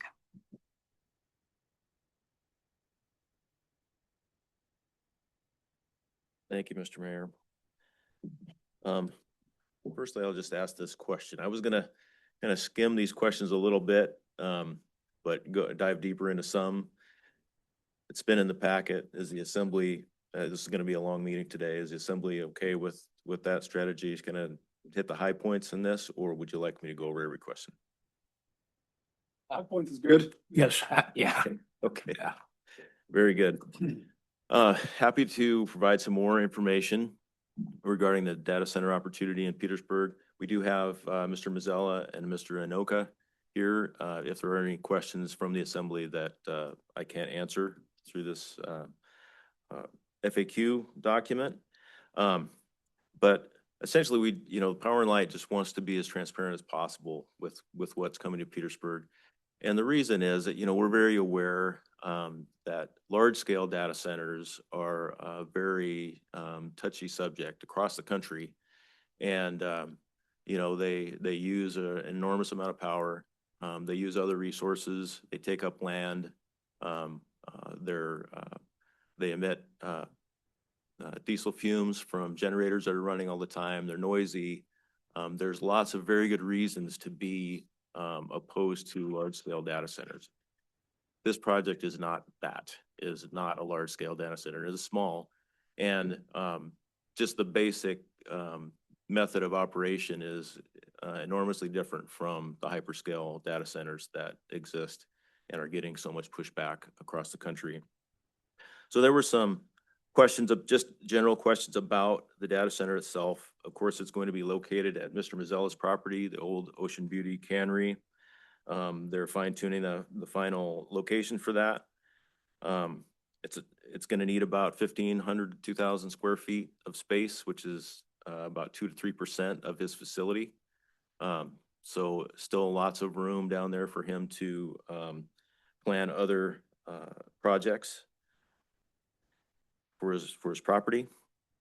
The borough is going to be providing power to this through an existing transformer. Other utilities may be needed, but in very small amounts, akin to a small residence, actually. If even they need a restroom in the facility. So water and sewer resources won't be taxed at all by this. The water system, they're going to charge a closed loop radiator system to cool the servers in the heat of the summer. And when I say heat of the summer, we're talking Petersburg summer, right? So there's not a whole lot of cooling needed. Generally, we don't get high temperatures. So very little water resource used for this. Noise seems to be the one issue that is probably most applicable to this Petersburg opportunity. But the research we've done and the discussions we've had with Mr. Anoka pretty much tell us that should be a non-issue as well. If you're standing inside of the data center building and one of the server cabinets is open, you might get 80 decibels of sound. But nobody's going to be standing right next there with the cabinet open. You close the cabinet, and you step outside, and the sound level is closer to 60 decibels or less. And that includes any of the fan cool radiator for the water cooling system, which will be outside. So that amount of sound is, I think, a much better impact or a lesser impact to the community than the 5 freezer vans that were there, all summer long in the past. The look of the building, Mr. Mazzella has told me that it'll be more akin to a net shed look. He wants it to blend into the community. He doesn't want it to be an eyesore. It won't be a big gaudy thing, anybody walking by won't know that it's a data center. There was a question about, because we compared this data center to cannery operations, how loud it is a cannery. And while I don't have any decibel numbers for that, just the list of equipment that exists at a seafood processing cannery, refrigeration equipment, compressors and condensers, forklifts, cranes, there are a lot of sound creating equipment at a cannery, and this particular data center, being small scale inside of a building, is not even comparable to what a cannery can put out in terms of sound. Any health concerns with data centers? On the hyperscale version, yeah, there are health concerns, usually related to diesel generators that are running constantly to provide power to those. There's not going to be a diesel generator running at this facility. No emissions. Back to the noise. Noise is an issue with large scale data centers. It won't be an issue with this one. Radio frequency hazards, a lot of local concern about that related to the tower issue. Not an issue with this data center. There's no radio frequency emissions from this facility. And as far as the research that we have done and in our conversations with Mr. Anoka, there are no other health concerns other than those ones that are very, very minimal in this size of data center. Question about, will they be able to increase their power consumption? And, nothing prevents any customer from coming to Power and Light and asking for more power, including this data center. However, as I've said before, this data center, I think it's a square peg for a square hole. It's a good fit. It uses an existing service that was already there and able for the previous owner to use as much of that power as they wanted. The case is still the same. This is a customer, and they will be using that power. If they want more, they can come to the utility. We'll talk about it, but there's going to be a lot of due diligence to make sure that whatever their proposal is does fit in with our ability to deliver that power. And that does consider all of our other customers. We don't want to agree to anything that's a detriment to other customers at Power and Light. And GreenSpark doesn't want that either. They don't want to be a detriment. They want to be a positive impact to the community, not a negative one. Are there other data centers in Alaska? Yes, very little information. Most of them are private. So I don't have any information on size. Cordova does have a very small one, 170 kilowatts, but they're hoping to expand with the GreenSpark up to a 1.5 megawatt facility, very close to what we're planning, or they are planning in Petersburg. And of note, Anchorage has an ordinance that regulates data centers above 20 megawatts. And so that's in itself a very large, in my opinion, it's a very large data center, and something that would never be supported in Petersburg. There's questions about the Wrangell data center. and what became of that project, how it compares to Petersburg's. Petersburg's project, the main difference is Petersburg project is 100% private. It's a private property owner who owns the transformer, and it's a private data center company that's coming in to lease property from them and set up their facility. Wrangell's project was part of a greater economic development project in which part of that work was going to be funded by the city and borough of Wrangell. And so it is greatly different in that way, in that the community of Wrangell really needed to get on board and support that project for it to happen. That is not the case in Petersburg, being this is a private sector project. Power and Light has no expenses related to setting up this data center. It's a pre-existing service, as I said, and there's it's really, we're just looking at it as another customer. You know, they apply, we'll go put a meter in and start billing them when they're ready for that. Wrangell's project required some additional infrastructure to be built. They are kind of limited by their main SEPA substation in Wrangell. So that would need to be upgraded. The distribution line from the substation to the site needed to be upgraded, and on-site transformers didn't exist. So there's a lot more infrastructure in Wrangell to consider. I'm saying all this, not knowing exactly where that project is in Wrangell, what's happening with it, but just trying to point out the differences. As stated, Mozilla Alaska owns the 2 megawatt transformer. He would like to use that transformer. I mean, when he bought the property, he expected to be able to use that to develop some business down there. And you know, I don't see that Power and Light can tell him no, since we approved that transformer many, many years ago to be used for a customer. Can an ordinance be written to limit the private sector data centers' future growth? Yes, of course, any ordinance can be written. And I think it's probably a good idea to start on that. One of the member of the public talked about ordinances earlier and wanting to know the timeline on those. I think it's a good idea.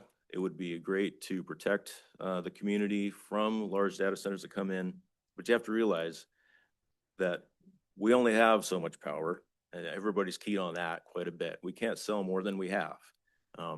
This project falls into the amount of power that we have, and factoring in some of the system improvements from SEPA and ourselves, you know, we're in good shape. I would just say that when the ordinance is drafted for future data center opportunities, that we be open to the fact that they may, it may come to a point where data centers are so interested in setting up shop that they could come in and help develop another hydroelectric source that could benefit Petersburg and SEPA in the long term. You know, that's all kind of pie in the sky right now, but it could happen, and that would be a situation where we wouldn't want to get in the way of that necessarily. It may help us quite a bit, but we have to be very careful when we're evaluating those types of projects to make sure that we don't have an issue. Let's see.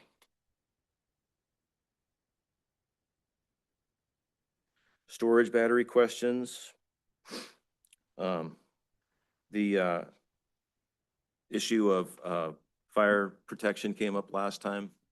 We did find out that the batteries that are going to be proposed are a safer type of battery, lithium iron phosphate batteries, not lithium ion. These batteries are magnitude safer than the alternative. They're not 100% safe, I would say, but the industry has taken that into account. They're all self-contained. They have their own fire suppression systems. They're monitored and controlled very well. So the potential for a fire event is much lessened by all those engineering controls. And the types of batteries that they basically just, if they do have a thermal event, they need to be cooled and water can be used to do that cooling. Petersburg Volunteer Fire Department can respond to this and take care of business if it were to come to that. Let's see. There was a question about why would somebody come to Petersburg? Don't we have high electric rates? Why would somebody do that to themselves? Well, and it turns out Petersburg is actually one of the lowest electric rate electric providers in the state of Alaska, where it's kind of hard to say apples to apples because of the fact that, you know, rate structures, you know, change that up a little bit. But if we're not in the bottom two, we're in the bottom three. There's not too many other utilities in the state that have lower power rates than Petersburg. Can the borough guarantee local electric rates won't go up because of the data center? And this is the tricky question, and you're going to think I'm doing doublespeak here, but yes, we can say that the data center will not cause our rates to go up. They will actually help rates to stabilize and lessen future increases. That does not mean that rates still won't go up for other reasons. Inflation has been high, and those fixed costs will still impact the utility. You know, it would take a tremendous amount of revenue from a customer like this to offset those inflationary cost increases. So rates likely still to go up, but hopefully the discussion with Waterworth today showed that, you know, the more revenue that we gain from a customer like this, the better the rates will be for all of our customers. And that's a main reason that Power and Light is supportive of this project. And along those lines, you know, how can one customer make a difference to everyone else's rates? It comes down to volume of sales. You know, as I said last time, we have a finite number of customers, whatever our expenses are, including capital projects, future debt service, that kind of thing. We have to lean on that same amount of customers.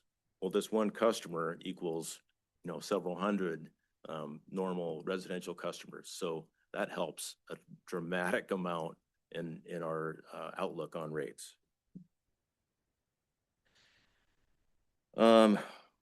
Questions about the large commercial sales agreement and how it will be structured. And you know, we haven't gotten down the road too far on that. We've shared concepts with Mr. Anoka. They seem very open to a couple different ways to look at that. And mostly I'm talking about the times in the wintertime when we have cold temperatures and we do have to run diesel to peak shave and make sure the lights stay on. Mr. Anoka has said that he'd be happy to, he doesn't have to have the data center up, you know, 24/7, 365. There's a number of days that he can curtail his service in order to fit better with the existing customers, basically not to be a burden as far as diesel generation goes. And the other option there, of course, is if it's more valuable to him to have power and not shut down his servers, that GreenSpark would pick up more of the diesel surcharge, so that it really doesn't affect either one of those scenarios. It won't affect the other customers that we have right now. Let's see. Oh, why isn't the borough moving this to an area that is closer to the SEPA transmission line, closer to high voltage, basically? The answer is pretty short. It's a private project. It's Mr. Mazzella and GreenSpark are in discussion, you know, for Mr. Mazzella's property, and that's where it's going to go. It's not a decision, you know, for the borough to make to provide an alternate location. Why isn't subject property being used for seafood processing like it used to be? Well, I'm sure a lot of us would have preferred that it had been. It was for sale for quite a while with no takers. the existing owner also processes seafood. They sold it with a 10-year non-compete clause that Mr. Mazzella must abide by. And so, there are some factors, out of our control, out of the community's control. And ultimately, those decisions are up to the property owner and the data center company.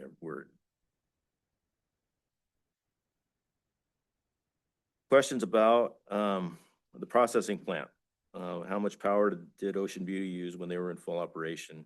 I provided some information. And knowing that processing plants are seasonal in the summertime, in 2014 and 2015, Ocean Beauty was going full bore and using about 1 million kilowatt hours in the summertime over about 3 months. In comparison, if GreenSpark, when they put in their first buildup of 1 megawatt, they'll use 8.5 million kilowatt hours in a year, roughly estimated. And at full capacity at 2 megawatts, that turns into 17 million kilowatt hours. It is a dramatic uptick. Same service, same infrastructure, no money spent on that. It is just taking advantage of what is already at the site. And there was a last question about doesn't the borough have an ordinance that requires waterfront property be marine services based? And the answer is yes, but that only applies to borough-owned property. So the leased property that the borough owns in certain zones must be marine related. That being said, Mr. Mazzella is very interested, as you saw earlier, in using his property for marine-based economies, and so he's continued to work on that, and hopefully that'll pan out. But overall, that site is historically significant to Petersburg as a processor. Doesn't look like that's going to work out going forward, but as far as marine services, Mr. Mazzella is trying hard to make that a reality again. And I just wanted to, back to the sound, we did include an infographic, on the sound issue, kind of, it's one thing to say 60 decibels, but it's another thing to understand what that really is. So with a vacuum cleaner being 70 decibels and normal conversation being 50, a small scale data center like this falls in the middle at 60 and is, in my opinion, pretty easily dealt with on any normal day. That's what I have, and I'll entertain any questions. Does Mr. Anoka or Mr. Mazzella have anything to add to what Carl said? Go ahead, Sam, if you'd like, or I could say a couple things. Yes, go ahead. Go ahead. Well, I think we saw on the rate charts, the injection of money into the system, any money, much less a couple $1 million a year. There's really no downside to that from a business. Again, the borough being a business, there's really no downside. And I would present forward that you need that. You need the money. You're going to have big problems if you don't. You look at the cash reserves, they're going to be gone. You're going to have to borrow money. That's what debt service is. And this allows you to cover existing and potentially future debt service. But hopefully that was pretty clear. I just wanted to point that out.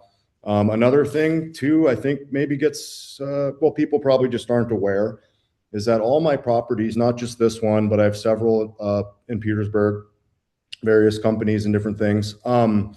I pay about $5,000 a month today already just for electric and utilities. So, we're already paying, like I said, $5,000 a month. Last year I paid about $100,000 to the city to the borough for utilities and property taxes. And so we're already there. We already have we're contributing a pretty significant amount. And that the reason I say that is that cost, we have to have tenants. We have to have things in order to pay that cost, because otherwise, again, last year I have 100,000 going out and not all that coming in. And so again, with Green Spark, Carl's done a great job going over the pros and what are perceived cons, which I don't see any realistic cons whatsoever. And, you know, I guess on the note of perceived cons, you know, this is the cleanest, this would be one of the cleanest data centers in the entire world. And that's without exaggeration. The reason is this is hydropower, 0 emissions. And I don't really know what else to say other than that, but this is about as clean. It is the cleanest you could possibly do, being all hydropower, battery backup. And then I guess to the batteries, you know, I'm very interested in doing business with Tesla. I already do some business with Tesla, and they make these batteries that are just like everything they do, really at the cutting edge of things. All the fire suppression, things like that on these batteries is completely self-contained. There's, you know, I work very closely. I'm happy to work very closely with the fire department, provide them the information. It's, you know, a couple pages, very straightforward, not a lot to absorb on what to do in the event of a fire. But again, this is the cutting edge of technology. And for what it's worth, people may not look at it this way, but if you're a business person, this is the fact of the matter is these are tens of millions of dollars of equipment. The batteries are $2 million each. And there's no one more than me that doesn't want batteries burning when I put, you know, or Sam, for example, however the deal is made. But, you know, we don't want a fire. We don't want things burning. And I have more of an invested, you know, capital interest in that than anyone else. But like I said, we do have resources and things like that we would certainly share with the fire department and really anyone that wants to know more about it. So. Thank you, Mr. Mazzella. Mr. Noka, anything to add? Sure. Just it was encouraging to hear the discussion today. I was following along with Waterworth as best I could, and you know, I'm glad that you guys are, you know, tracking kind of utility costs and, you know, and future rate increases based on other capital projects and improvements that your system needs. This is kind of the ideal environment and situation for Green Spark to step into. This is what we look for. We look for communities where, one, there's stranded energy available, so that there is no, you know, necessary investment required on the utility or by the community for us to come in. That's kind of a key distinguishing, part of our work wherever we go, is that, you know, we want to be completely beneficial to the system that we're plugging into. So, you know, that's one of the reasons why, Petersburg is really an interesting an opportunity for Green Spark to step into and partner with. So there was another, so all of the rates, will go up based on various factors and other improvements that you're making on your system. And the opportunity, I think, as Carl pointed out, to bring in a large commercial load like Green Spark, large for your community, not large in the grand scheme of, data centers around the world. But our load and the revenue that we bring to the utility helps offset those costs and put some downward pressure on those future rate increases. And also, I heard a question at the very beginning about, a new SEPA turbine expansion. And I think that's been proposed, although, Carl could speak more, to that and the future of the SEPA system. But this is the kind of load that, if we can bring this to Petersburg and Wrangell and maybe even Ketchikan, this is the kind of load that allows the entire system to expand, which would drive out, more diesel emissions from the system and drive down rates for not just your community, but the other communities that are part of the SEPA system.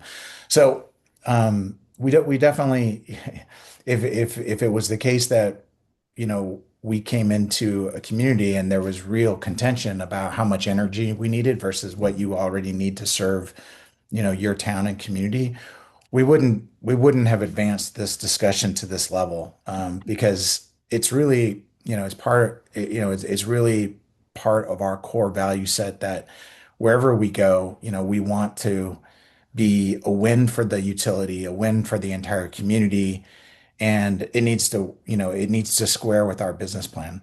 And if it doesn't do those three things, then we really shouldn't be considering, going into communities that just don't match those values for us.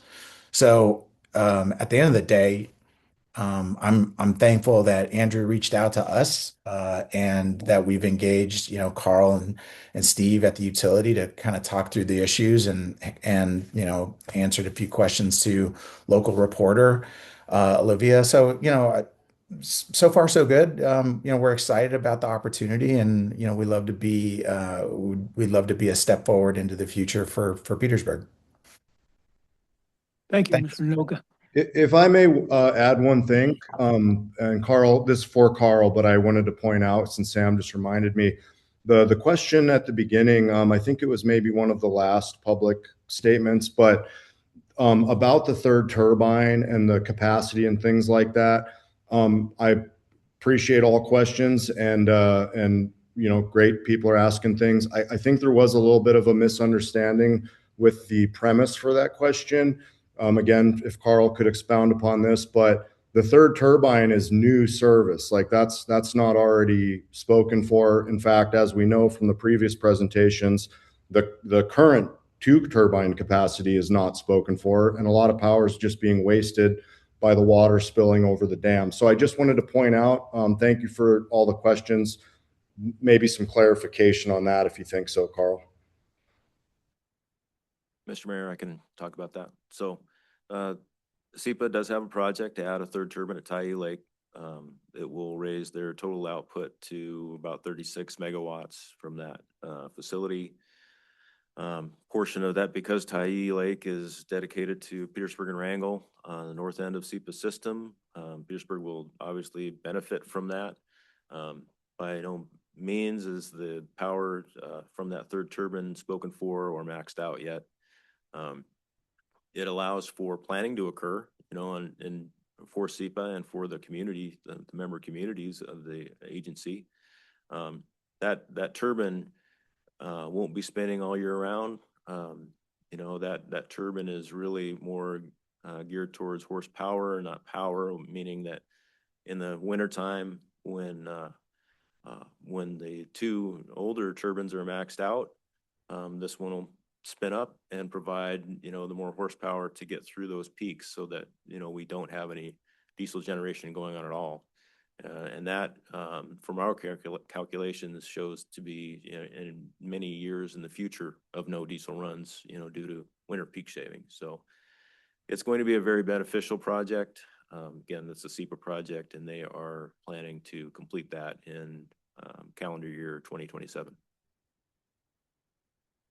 Questions? Member Valentine? Thank you. This is a lot of information. I have a couple different questions, so I'm going to do my best to try to speed through this. Carl, since you're here, and then I would like to ask Mr. Anoka a question as well. Can you tell me the average residential consumption of a house, like how much, we're just in general? Pretty variable, but anywhere from 800 kilowatt hours to 1,500 would be kind of a low range. Okay. Let's put it at 1,000. All electric, okay, higher than that. So 1,000 kilowatts. So that would be 10 homes to equal 1 megawatt, if I'm doing my math correctly. No, we're talking about energy use. So kilowatt hours. It's when we talk about power generation, we talk about kilowatts or megawatts. Energy use, we talk about kilowatt hours or megawatt hours. Right. Okay. I'm just trying to make the math simple so people can look, see how many houses compared to this 2 megawatt transformer, right? So I'm just trying to find a nice little equation because we did bring up like we would love for Petersburg to expand population. I would love that. I want more of my friends and family to stay here at my age, right? But you know, the question is like if we do plan on expanding, like will we be able to handle the load? Now, that said, our max currently for our electrical use is 13 megawatts for the town. 13.8 has been our peak. 13.8, And and that's if in megawatts. that's in megawatts, yes. And then in the summertime, its averages like 6 to 8. Right. Okay, and then only 3 times in the last 5 years have we touched 3.8. 13.8, we've seen that peak twice. We've gotten close to it. You know, usually in the coldest times of the years, we're going to be right around 13 and a half. And then if we touch that, that's when diesel turns on.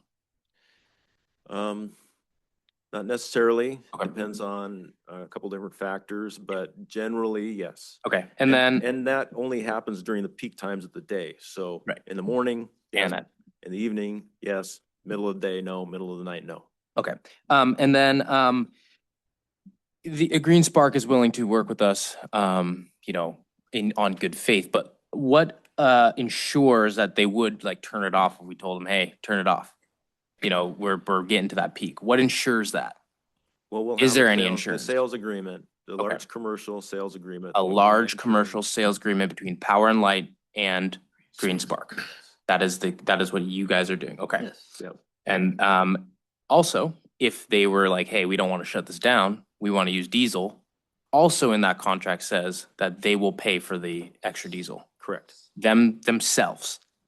Yes. The details. Not of spread out either across. curtailment or diesel surcharge will be in that agreement. Got it. Okay. Thank you. And then last, I did have a question for Mr. Anoka, if you're there. He's there. Mr. Anoka? Yep, I'm here.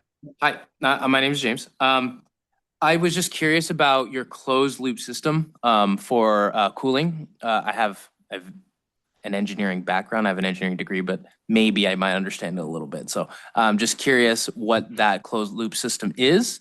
What is the coolant? And then how often would you need to change that? And can our wastewater place handle that? Thank you. Yeah, no worries. Thanks for the question. So I think we're in the process of studying exactly, you know, the temperature ranges, and that will dictate what you know, what we need, what exactly our coolant needs to be, but it'll be predominantly water. I think there may be something akin to like an antifreeze type agent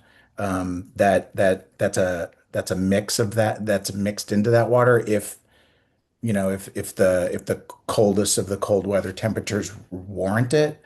But really what we have is kind of a hot loop that runs through our cabinets that takes and rejects the heat from our cabinets. That loop then goes over to a heat exchange where we run a cold loop that runs to either a dry cooler and or a chiller that sits outside. That's effectively the closed loop system. Whereas hyperscale data centers use, you know, evaporative cooling, and that just means they're plowing through millions of gallons of water a year. Whereas And it boils off, right? Right. If you're saying evaporate, yeah, okay. Right. So you know, our choice of design is is to maximize energy efficiency, but we recognize one of our values is that, you know, the sustainability of this infrastructure, you know, is really key to how this gets deployed, not just in rural Alaska, but globally. And water usage for data centers, the hyperscalers in particular, is a real challenge in the lower 48 and around the world. So we made a specific design choice to go with closed loop systems. And then how often would you have to flush that? Well, we wouldn't need to flush it. We probably, if anything, we would just kind of maybe need to top it up a little bit just to make sure, that it's running, at maximum efficiency through the year. So maybe one trip a year to make sure the levels are up. Okay, thank you. Member Newman? Thank you. So we've established that we have plenty of power, and especially with the third turbine coming online. But the one question I keep hearing from people, and a couple of people made comments today, what about on the other end of the spectrum in low water years? And what if we have like 3 years in a row where we have low volume? What happens in that set of circumstances? What's it going to look like? Sure. So the last meeting, I talked about the operational sales band, from Tyee Lake. That operation would still be in place. So that protects Petersburg and Wrangell in years where water is low, so that we don't sell excess power to Ketchikan. That's the whole premise of that. That same premise, though, protects us in those years. And I'm trying to think of the right analogy here, but that operational plan was developed out of that drought from 2018, 2019. That's a very isolated event. It was horrible from the power's perspective, but it was isolated. And since then, we have spilled a dramatic amount of energy.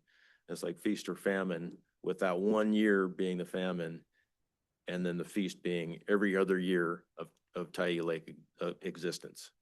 And so we know it can happen, because it did happen. The operational plan helps to retain more water in that lake when the clouds don't open up and provide the water that we expect. But it is very unlikely, with that operational plan in place, that will be dicey. Because droughts just don't last that long in Southeast Alaska. Not generally, but so we have numbers from those 2 years, 18 and 19, and those numbers of power output would still be sufficient to supply power for everybody in our community and also for this data center, or? I have to get back to you on that. That's why I'm trying to. But I believe so. Yeah.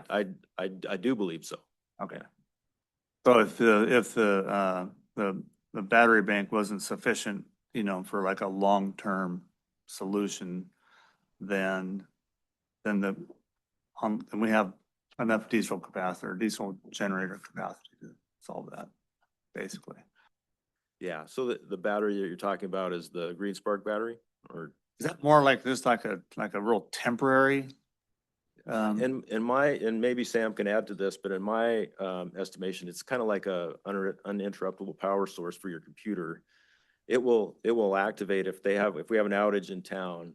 It will come on and take the load, but then it'll allow those servers to be shut down in a controlled fashion so they're not harmed. It's not really meant to carry that load for days Extended period of time, right?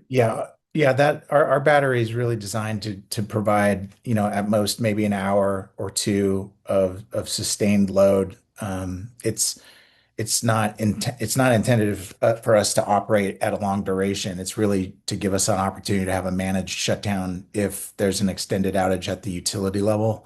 It also is useful for both conditioning the power on the way in and also kind of insulating our operation from any sort of shocks that the utility system may have. But it also it gives us an opportunity to mitigate anything in terms of our ramp rate, in terms of when we turn on all of our servers, we don't turn them all on at once. If we did, that would be a little bit of a shock to the utility system. But having that battery in between our operation and the utility grid is a cushion between both of our operations. And so as we start cycling up our servers, our incremental load isn't necessarily hitting all at once on on Petersburg system or the SEPA system,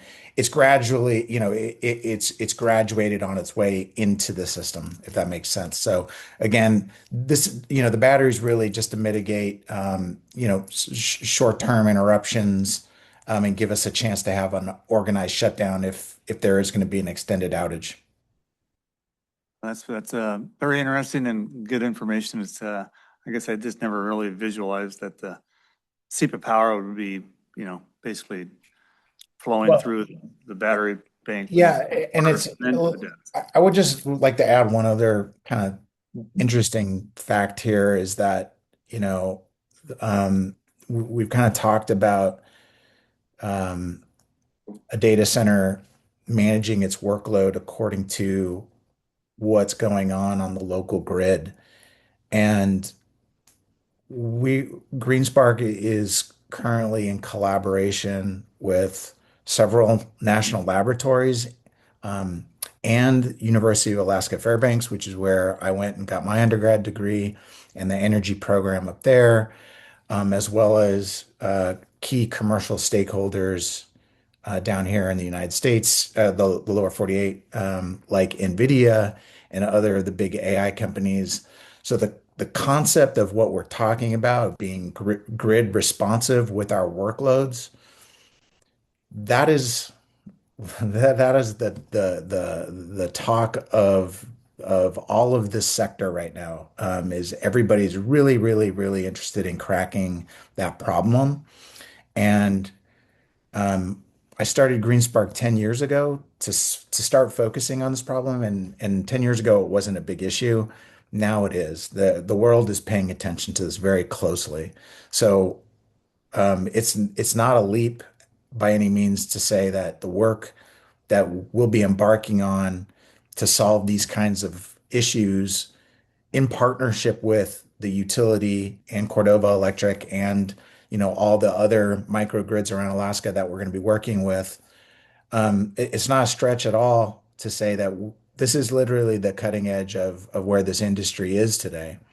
Everyone in the world is keen on focusing on this, and it's just, it's a great opportunity for not just Petersburg, but all of Alaska, to have a chance to, really participate in some of this groundbreaking, research and development and technology that the rest of the world desperately needs. So, we're excited to get to work on it, not just in Petersburg, but all over Alaska. It's all very interesting. Thank you very much. Other questions for Member Mucci?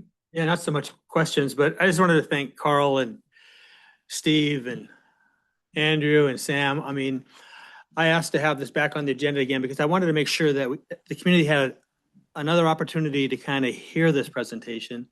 And during the last 2 weeks, I reached out to several people who had concerns about this. And this is a lot where these questions came from. And they were great questions. And I lay awake at night wondering what I'm missing here. And I'm not kidding. It's just like it keeps me awake at night trying to figure this out. And when I hear a half hour, 45-minute presentation about the rates going up, I'm trying to figure out how I can make those rates a little more affordable. And like Carl said, this seems to be a square peg for a square hole. And I'm supportive of this project. And I just wanted to thank all the borough staff. We spent time on this because I know it was a lot of work, and I appreciate your patience with me. Thank you. Thank you. I believe Aaron had a question. Okay, got it answered. Yeah, through the mayor to answer Assemblyman Valentine's. Running some quick numbers. What GreenSpark's gonna use is, and it's really hard because every house is different, between 200 and 500 houses worth. And if you take that same math and look at how much we'll have left after GreenSpark, that still gives us anywhere from 800 to 1,500 houses that we could build. So I don't think that's gonna happen any day soon. Okay, thank you. Well, let's hope so. Population boom, that's what I want. So anyways, thanks. All right. With that, I'm going to move on to the last item on the report of other officers. Mr. Mayor. I Oh, was just I'm gonna- sorry. Go ahead. I know we're running late. I just have one question maybe for Steve, but, so there's some skepticism and, distrust out there. What if the noise is a lot more than, what ability does the borough have to enforce any kind of noise in, limit? Through the mayor. As you've heard, there'll be a sales contract between the borough and Greens Park. And those are the kind of things that show up in a contract. So what are the repercussions if it becomes too loud? And so I can't answer it right this second, but that's where you would generally put it, would be in the agreement we have with Greens Park to sell them power. And Other questions? if I may on that too, just keeping in mind, it's anywhere we would be putting this as an industrial zoned property, just to make sure everyone's aware. It's the industrial zone, and with that, has its own code. Well, of course, the code for industrial. So just keeping in mind with that. Correct. Thank you. Carl? One last comment, just to mention to everyone that the initial presentation from last meeting and the frequently asked questions that we talked about today are all on our website. Just go to the Petersburg Borough website and to the Power and Light page, and all the information is there. Thank you. With that, I'm going to move to the next part here. I chaired a special SEPA meeting last week. And from that meeting, we have now a few things I think can go public. And with that, Carl, if you'd like to make a presentation. Sure. Thank you, Mr. Mayor. So some exciting things happening on the SEPA level. The board approved a land lease agreement between SEPA and the City of Borough of Wrangell. The lease is a critical milestone in a process that included alternative energy study, project site selection, land procurements by the Wrangell municipality, and approval of the agency's first project outside of hydropower. This project will be built by SEPA on City and Borough Wrangell land, and will contain a 5 megawatt battery energy storage system called a BESS, and a solar farm. The solar panels will initially be built to a capacity of 1.5 megawatts, but will be fully built out to a 5 megawatt facility sometime in the future. This project also provides Wrangell with its first power generation facility outside of its diesel generation fleet, and will have a positive impact to the north end of the SEPA system, which Petersburg is a part of, by injecting battery power during system faults and other disturbances, thereby reducing occurrences of outage. So it is really a reliability and stability project overall.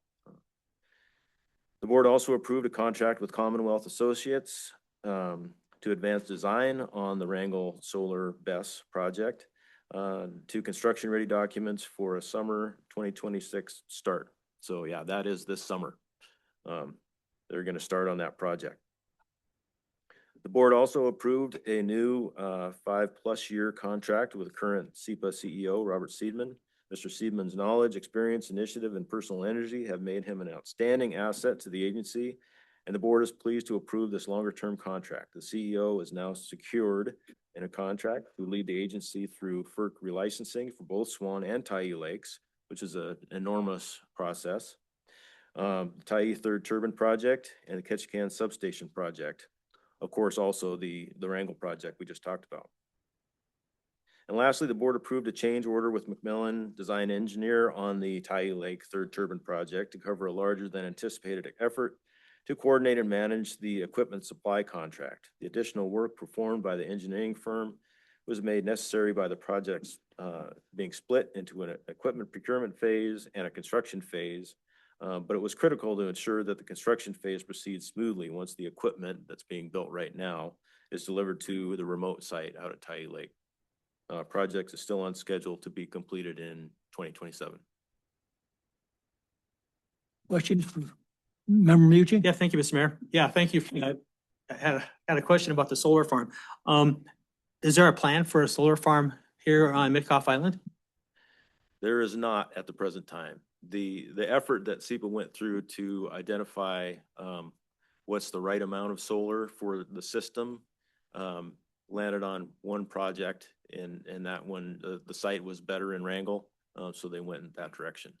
And a follow-up question, that how big is a solar farm that would generate 5 megawatt? How big of an acreage is that like? I want to say it's about 40 acres. Okay. 40 That's the acre. number. Yeah, okay, great.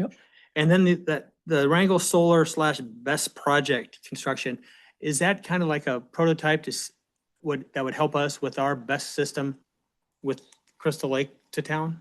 It could. We'd definitely be able to see, how that design proceeds and what it looks like in the end. However, every location is going to be slightly different. So we have to do our own due diligence and make sure that if a BEST project ever does come to Petersburg, located out at Blind Slough, that it meets what we need in that kind of a facility. Great, thank you very much. Carl, can I add two other parts to that? We looked at solar throughout Wrangell, Petersburg, and Ketchikan. The best site of all communities was in Wrangell. We had a chance, and this is the very last chance, we're within days of the deadline to get a grant to pay for that. And so that essentially doesn't cost the ratepayers anything other than to build it. And Wrangell gave SEPA the land for that for $1 a year. So really, the first part of this really does not have much of a cost at all to the ratepayers. I would add that. And then the second part of that was, I want to address the question that keeps coming up about water in that reservoir. Is that I was on the board in 2018 when this all happened, and I can assure you it was ugly at the time. But we've gone through all kinds of scenarios of looking at, is there sufficient water to take care of that third turbine and take care of Wrangell and Petersburg? The answer is yeah, and we've done that in 3 different ways. The first is that we established a guide curve. And what that does, when that reservoir starts going down to a certain point, you shut off water, selling the water to other entities other than the 2 communities. In other words, it can't go to Ketchikan. The second thing is we go through a process each year of establishing an action plan. Essentially, it's what Carl works with almost every day, but we were talking about how we're going to manage that reservoir or those reservoirs for the whole year. And then and almost on a daily basis, and Carl on the third part, Carl and the crew weekly look at that and see how that needs to be adjusted. So in my mind, there's 3 different ways that we've looked at that. And I think I wouldn't say it's totally fail-safe, but I think it's a pretty doggone good system that we put into place. And we looked at it last year, I believe, is what it was, whether or not we were doing it correctly, and came back to the same conclusion that what we had in place was adequate. Yeah, I would concur, Mr. Mayor. SEPA communicates a lot on operations planning, and they come up with a plan, at the beginning of each year. They follow that plan, and they're not afraid to adjust it if something comes up. And the weekly operations meeting that we have with SEPA, we go over how the plan is doing every week. So there's a lot of communication involved, and a lot of communication that the public isn't aware of. But it's important, and I'm glad that SEPA is operating that way, and it's to all our benefit. I would just add one other thing too, is that the board has concentrated for the last 3 years on reliability and stability and improving that grid as much as possible to keep outages to a minimum and to keep that system moving forward. And the projects that Carl's talked about are in the process. There's another big one in Ketchikan. There's that one in Wrangell that we're going in addition to this, in addition to the reservoir. And we've looked ahead at other hydro projects. And if somebody else wanted to come in and build a hydro for a big mega farm of some sort, we have the resources, the hydro resources, we have the water rights. We could build one, but to do that, you're talking $100 million to build that facility.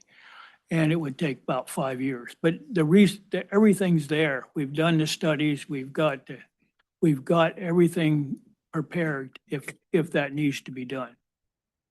No, yeah. nothing further to add. Okay, and that's all I have. And with that, unless you have anything else, Carl, let's take a 5-minute break and come back. Take a little.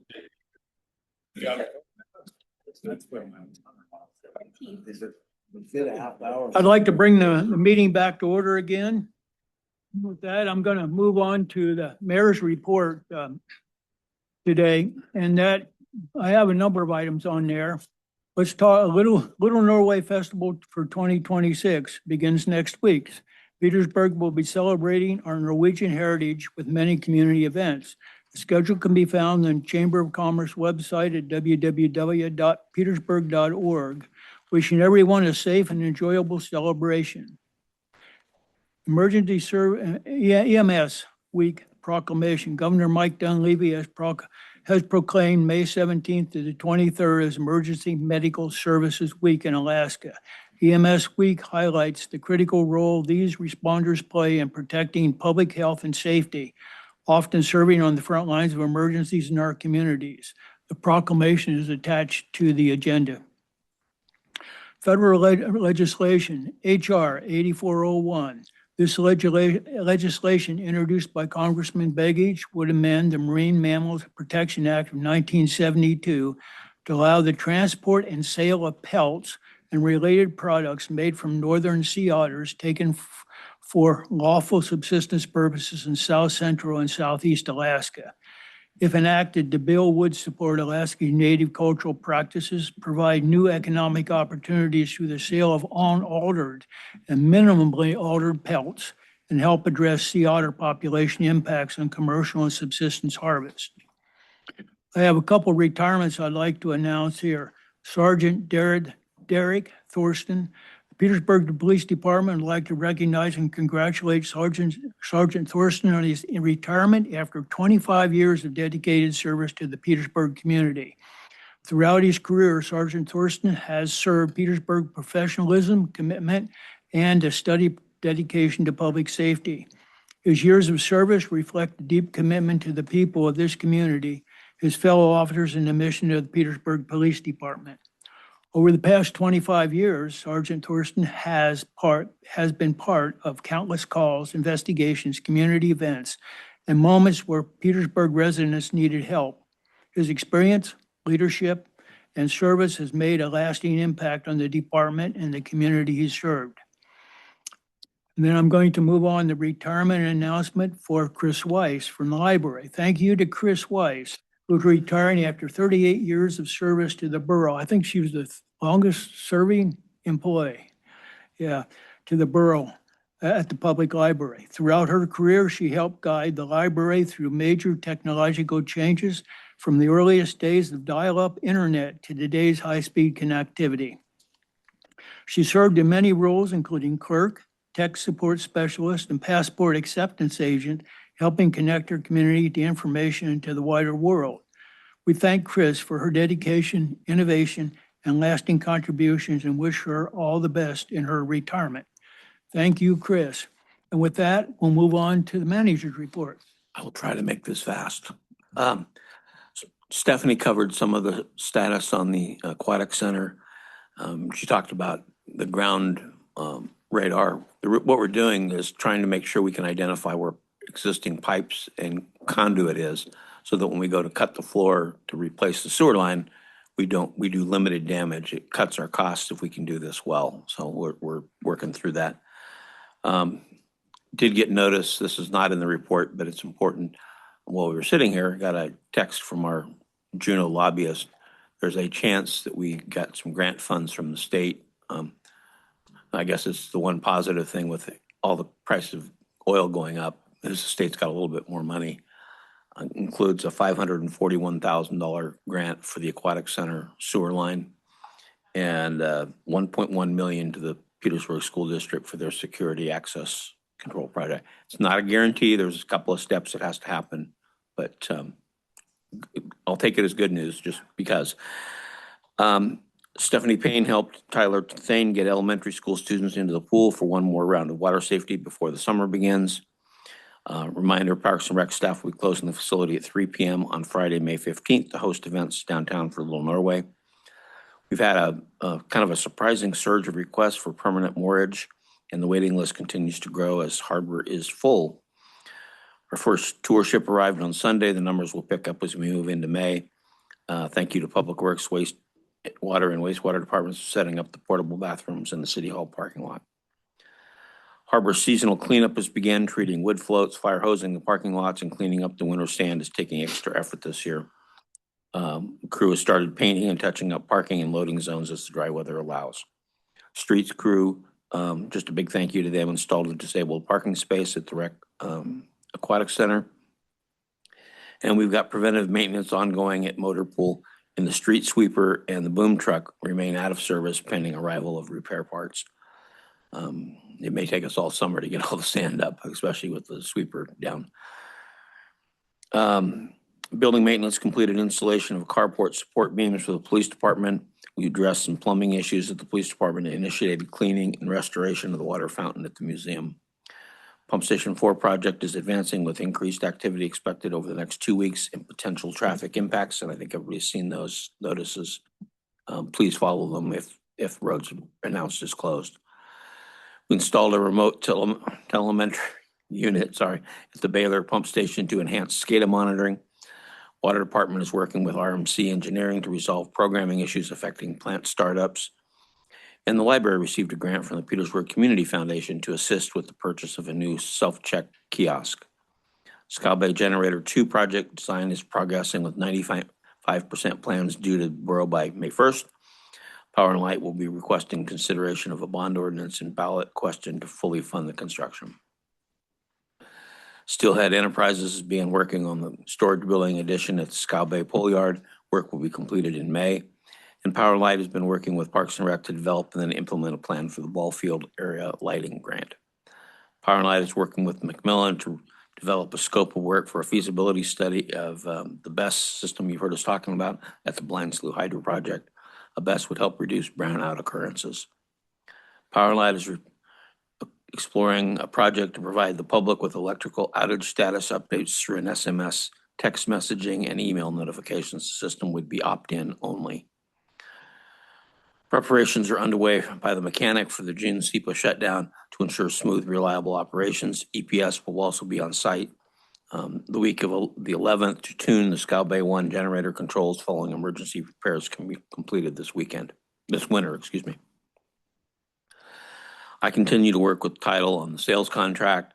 We had some concerns regarding the contract language that sounds like may be resolved in the next week or so. I'm not going to hold my breath until it happens, but we're keep getting closer. Haida Housing has been work on the airport addition expansion. Borough staff are working with their engineering firm and construction teams on getting the infrastructure completed.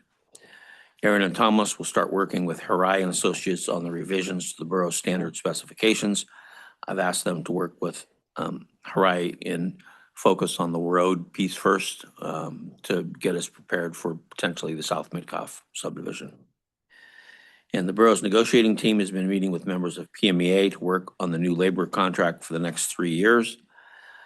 And on the issue of the Maritime Prosperity Zone, the reason Ketchikan and Wrangell are a little bit ahead of us is because it was sponsored by JAG Marine. The Marine Prosperity Zone is really more about shipbuilding and maintaining of bigger ships, which is really where the Coast Guard comes in.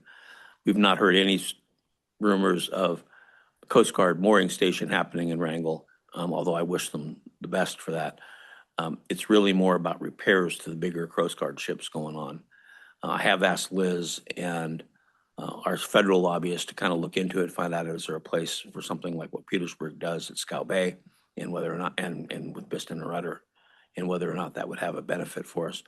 Those kind of programs are often basically tax break systems for the private sector, which helps them want to do business with us. Somebody raising their hand? Okay, all right, like I said. And we did talk, Glow and I spoke through email with our federal lobbyist about the issues with the icebreakers. He feels that maybe down the road, there's an opportunity, there's a second pass at creating out icebreakers that may be an option for us.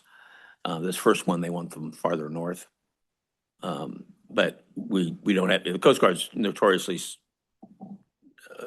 quiet about the, so we really don't know, but we've got an eye on it, and we've asked Seb to keep an eye on it and talk with the delegation. So anyway, that's my report. Any questions for manager? Member Reach? Yeah, thank you. And you've touched on some of the things I want to talk about. That prosperity zone that they talked about. So that's just, so if I understand it, that Jag Marine is the outfit that has the ship repair or building unit that they're trying to put together that encompasses both Wrangell and Ketchikan? You're the mayor. Basically, it's the same company. So it used to be Vigor. They were working on the ferries and potentially building the ferries. Jag Marine took them over, and they've got the big plant or facility in Ketchikan, and Wrangell's trying to build something similar in Wrangell. So we don't know. We hope it works out really well for them. I mean, it's something, but again, it's focused on larger ships. In my discussions with the mayor and the manager there and the mayor in Ketchikan, it has to do, the marine industry, the zone has to do with marine industrial types of things like shipbuilding, ship repair, that type of thing. And what Wrangell is trying to do was out at their site was to encourage JAG to come in with different kind of incentives to build some kind of a marine repair business there with ships and boats. That's the intent. It's out the road at their old mill site. Yes, it's out there, But- and they've filled that in. They've got a couple contracts. They had a bond. The Wrangell folks have approved a bond. I don't remember exactly how much it was, but it's significant. It's $5 million. It's quite high to be able to fill that in at the old site and to provide power out there. And I don't remember all the other details of it. And go ahead. So just to follow up on that marine prosperity zone discussion, that's like for shipbuilding, that's not related to a possible Coast Guard housing here. It's just shipbuilding and repair only. Yes. And it's, and again, Petersburg there may be a place for us there. We just don't know. It's not something we've looked into before. So again, I asked Liz and our federal lobbyists to talk with the delegation. Yes, and in my discussion with them, I asked if it was declared a prosperity zone, if there was a financial incentive in any way, that would help bring grants and that type of thing to to the borough. The answer was no at that point in time. And I also asked Seb that question, by the way. So that's our lobbyist. And his answer there, and Goal and I've had discussions too, I believe, and they're mutually exclusive. We can go after one without the other, that type of thing. But as Steve says, at some point in time, if an industrialist wanted to come in and build it, we could actually make some changes. Any other questions for? I do. Actually, I do. I wasn't done yet. On the Tidal Network sales contract, are we close or just a couple language issues? I'm going to be careful how I say Sure. something, so I apologize if I sound cryptic. Yep. The main issue is related to sovereign immunity, Okay. and we want them to waive that. And clearly, as a tribal entity, they don't want to. Sure. So our attorney has recommended some language. They've come back and said we don't like it, and that's what stopped the meeting from being today. Actually, because we said we're not giving in on how we view it. Tidal has agreed to go look at it with their counsel to see if there's room to change that language so it meets our needs. And I told them they have by basically May 11th to get it to us. And anyway, so we'll see what happens. Thank you. And my last one I had, Mr. Mayor, is I just wanted to thank Parks and Rec and Stephanie for that water safety thing. I mean, I've got 3 little kids or 3 grandkids up there, and they all came home talking about water safety. And of all the things they're learning in school, for me, that's one of the real important things is water safety because they're on the water all the time. But I just want to say thanks to the people at Parks and Rec. Thank you. Mr. Mazzella, I saw you there, but I'm going to pass by you at this point, and I want to move the agenda forward before 5 o'clock here, if I can. And with that, I'm going to move on to unfinished business. And under unfinished business, we have one item, and that's ordinance 2026-05. An ordinance of the Petersburg Borough adjusting the fiscal year 2026 budget for known changes. And this is the third last reading of it. And included in that is the Secure Rural Schools revenue. Federal government approved the Secure Rural School Reauthorization Act of 2025 on December 18, 2025. The borough received its fiscal year 24 payment on March 23, 2026 in the amount of $722,484 for Title I schools and roads. A letter from the state of Alaska is attached to the package. The second item on there was elderly housing, Fund 470. Funds are proposed for replacement of elderly housing 44-year-old dry sprinkler system valve and air compressor, which has exceeded their useful life. Details are included in the attached memorandum. In the fire department, to complete the funding of a new scuba tanks and masts to replace existing equipment. This expenditure was authorized by Resolution 2026-05, approved March 16th, 2026. Again, the resolution is attached. The last item in that ordinance is wastewater outfall repair project, Fund 764. This added $275,000 in loan funding from the Alaska Department of Environmental Conservation, as well as a $275,000 expense for the project. Ordinance 2026-05 was unanimously approved in its first and second readings. Do I have a motion to approve ordinance 2026-05? Make a motion to approve ordinance 2026-05 in its entirety. As presented. Moved by member Newman, I think second by member Mucci. Any discussion? Okay, with that, would the clerk please call the roll? Member Mucci, Yes. Mayor Lynn, Yes. Vice Mayor Stanton Greger, Yes. Member Martin, Yes. Member Valentine, Yes. Member Newman, Yes. Member Schwartz. Yes. Okay, and that passes 7-0. Moving on now to new business. Ordinance 2026-06, an ordinance amending Petersburg Municipal Code Title 20 entitled Watershed Management to update language and to account for borough incorporation. This is the first reading. If approved, this ordinance will update and codify existing watershed management regulations into the borough code, reflecting borough formation and continued protection for the City Creek and Cabin Creek water supply watersheds to safeguard water quality and quantity for Service Area 1. Do I have a motion to approve ordinance 2026-06? So moved. Second. Moved by member Stanton Greger, second by member Schwartz. A discussion. Member Stanton Greger. Yeah, thank you, Mr. Mayor. Just briefly for those listening at home, and as always, Mr. Manager, correct me if I'm missing.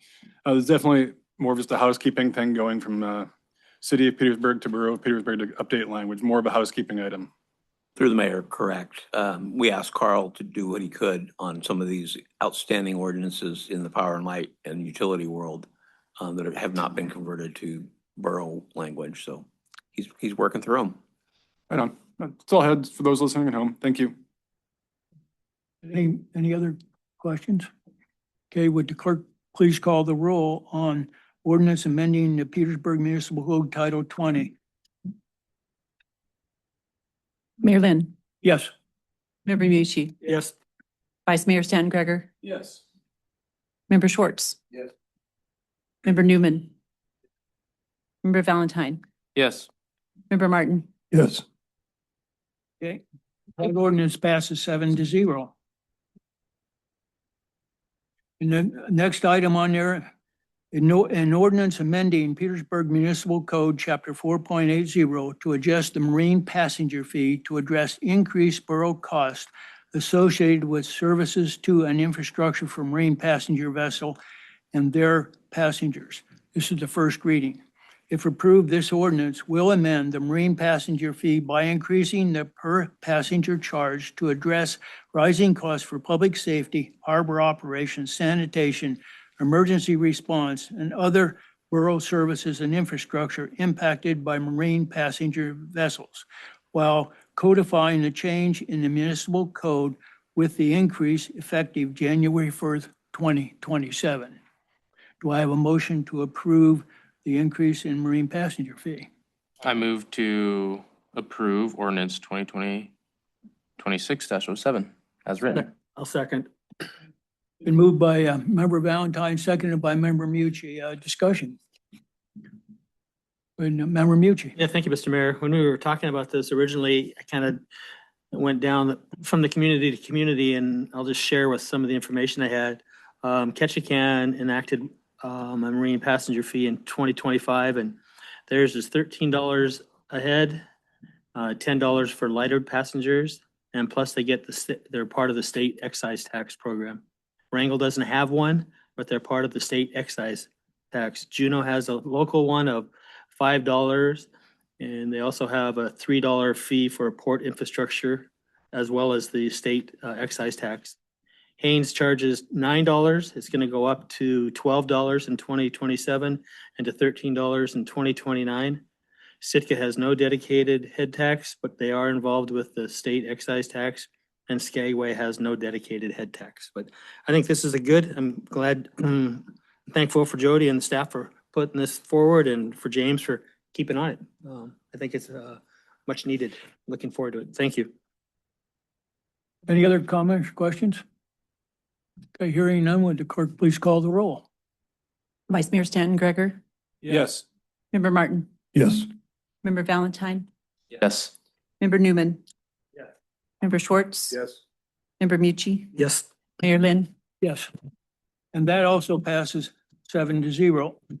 Moving on is ordinance 2026-08, an ordinance updating chapter 14.16 in the municipal code entitled Electric Utility. This is the first reading. This ordinance will update electric utility rates and charges for fiscal year 2027 to ensure Petersburg Municipal Power and Light can fully cover operating expenses, inflation, capital needs, reserve requirements, and debt-covered obligations, while maintaining reliable electric service and codifying the revised rates and fees to the municipal code. A member from Director Hagerman is attached. Do I have a motion to approve the electric utility rates change? So moved. Second. Okay, moved by Member Stanton Gregor, second by Member Valentine. Member Stanton Gregor. Thank you, Mr. Mayor. Couple of things. First of all, for Director Hageman, thank you for the thorough memo attached explaining the logic for fiscal year 2027 and why these increases make sense. I will be voting yes, but we spoke some about it earlier, Carl, but I mean, as you mentioned before, we're second or third lowest in the state for utility for electrical rates, so that's great. Although no person, myself included, like seeing their rates go up. I also like knowing I've got secure infrastructure in my electrical utility, and to put it simply, the lights stay on, and that we're well staffed, et cetera. This isn't quite germane to the issue, so I'm going to bend just briefly. As of right now, it sounds like Mr. Mazzella is moving forward with Green Spark, but business happens. We don't, either happen if it will. But for the sake of discussion, and again, I think you touched on it earlier. Although no guarantees, but let's say over the next fiscal year that goes through, that could have either reduce or decrease increases in the future outside of, we're just talking about fiscal year 2027 right now, but looking down the line, that could really mitigate some of those increases, yes? Through the mayor, yes, that's correct. Okay, I felt rhetorical, I just want to make sure it got said. That said though, since there are no guarantees in business, I will be voting yes on this because it is conservative and prudent to make sure all the things listed there are being covered. So I just thank you for your diligence in getting this before us. Thank you. Other questions from assembly members? No, would the clerk please call the roll? Member Martin, Yes. Member Valentine. Yeah. Vice Mayor Stanton Greger, Yes. Member Newman, Member Schwartz, Yes. Member Mucci, Yes. Mayor Lynn. Yes. And that ordinance passes 7-0. Moving on to the last item under new business here. An ordinance 2026-09. An ordinance of the Petersburg Borough adopting the budget for the fiscal year July 1st, 2026 through June 30th, 2027. This is the first reading. If approved, this ordinance will adopt the fiscal year 2027 operating budget for the Petersburg Borough. And for the public knowledge, the assembly had a workshop with staff last week to go through it in some detail. And with that, do I have a motion to approve the budget on the first reading? So move. Second. Moved by Member Mucci, seconded by Member Nguyen. Discussion. Okay, Member Stanton Greger. Yeah, just briefly, I want to thank staff all the way across the board, department heads, for getting us a balanced budget. I know with some state and federal uncertainty, that wasn't an easy task, because I know that it's clearly recognized. I'll be voting yes in the first reading. As a predecessor of mine, Nancy Strand, always said she looks forward to hearing from the public during the public hearing part of this. So if there are any amendments that I'll be making, I'll wait till after I hear from that. Thank you. Member Martin? Yeah, thanks for that work session last week. That was very helpful for me, my first one, and same with Vice Mayor. I'll be probably have some questions next reading. Okay. Any other questions? Would the clerk please call the roll on next year's budget? Member Mucci, Yes. Mayor Lynn, Yes. Vice Mayor Stanton Greger, Yes. Member Martin, Yes. Member Valentine, Yes. Member Newman, Yes. Member Schwartz, Yes. Okay, and the budget on the first reading, it passes 7-0. Communications from the last 2 weeks are in the package, and I'll not go through those. And I'm going to move on to assembly discussion items. Under that is the first item is Scal Bay Fire Station and Training Facilities. And that item was asked for Member Mucci. Yeah, thank you, Mr. Mayor. With the leaseholder contracts being terminated and asking those businesses to vacate in a manner so that we can get ready to get that Scal Bay area, I'm trying to sort out what the steps would be to move the training facilities out of Scal Bay. Is there a possibility, several questions here. Would it be possible to move those to the 14th Street facility that wastewater has and to find a home for them up by the current fire hall up on Haugen? So I was just curious how that thought process moves forward. Manager, like to address the discussions we've had? Mayor and I met with Glo, Liz, and Aaron Hankins to talk about, what do we do in the future? So the Scal Bay development doesn't coexist well with the training material. So we're going to move the training stuff out of there as part of the construction. We will locate it up at the 14th Street pole yard for storage purposes, but we have to find a future location for that. We don't have it yet. We'll keep talking about it. It's got a set of, we need water access. We want it on a road. The pad has to be heavy duty enough that it'll take a fully loaded fire truck or two. So we keep coming up with ideas, and then one reason or another, they're shot down for not being enough for what we need. So keep at it. I don't know if we'll get it done in time, but we're going to keep at it. And hopefully we'll kind of find a location that will allow us to, and if the fire hall is location, the challenge with the fire hall location is when we built this facility, we talked about relocating the PD down there, and the cost to build the rock fill, the base was over $1 million a lot of years ago. So that's a challenge. We don't have $1 million to spend to build that up down there. So we're trying to find a lot that would be a little cheaper to develop, and we haven't come across one yet.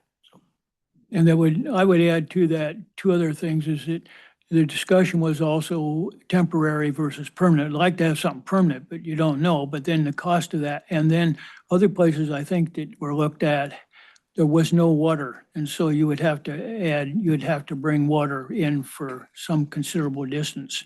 And you're looking at $1 million in addition for that too. Go ahead. Yeah, no, Member just to Mucci. follow up on, the $1 million thing, I know we were looking at helping American Cruise Lines with their dock facility, and I don't know if it's a possibility, but would there be, and you can tell me at a later time, but would there be the possibility of borrowing money from another department as a loan and paying that loan back with interest to help bridge that gap? yes, the assembly can borrow money from enterprise funds, but it has to be paid back with interest. Yes. And that's an assembly level decision. Can it be done? Yes, we've done it before or talked about it before. But it has to be paid back with interest and it definitely has to be paid back.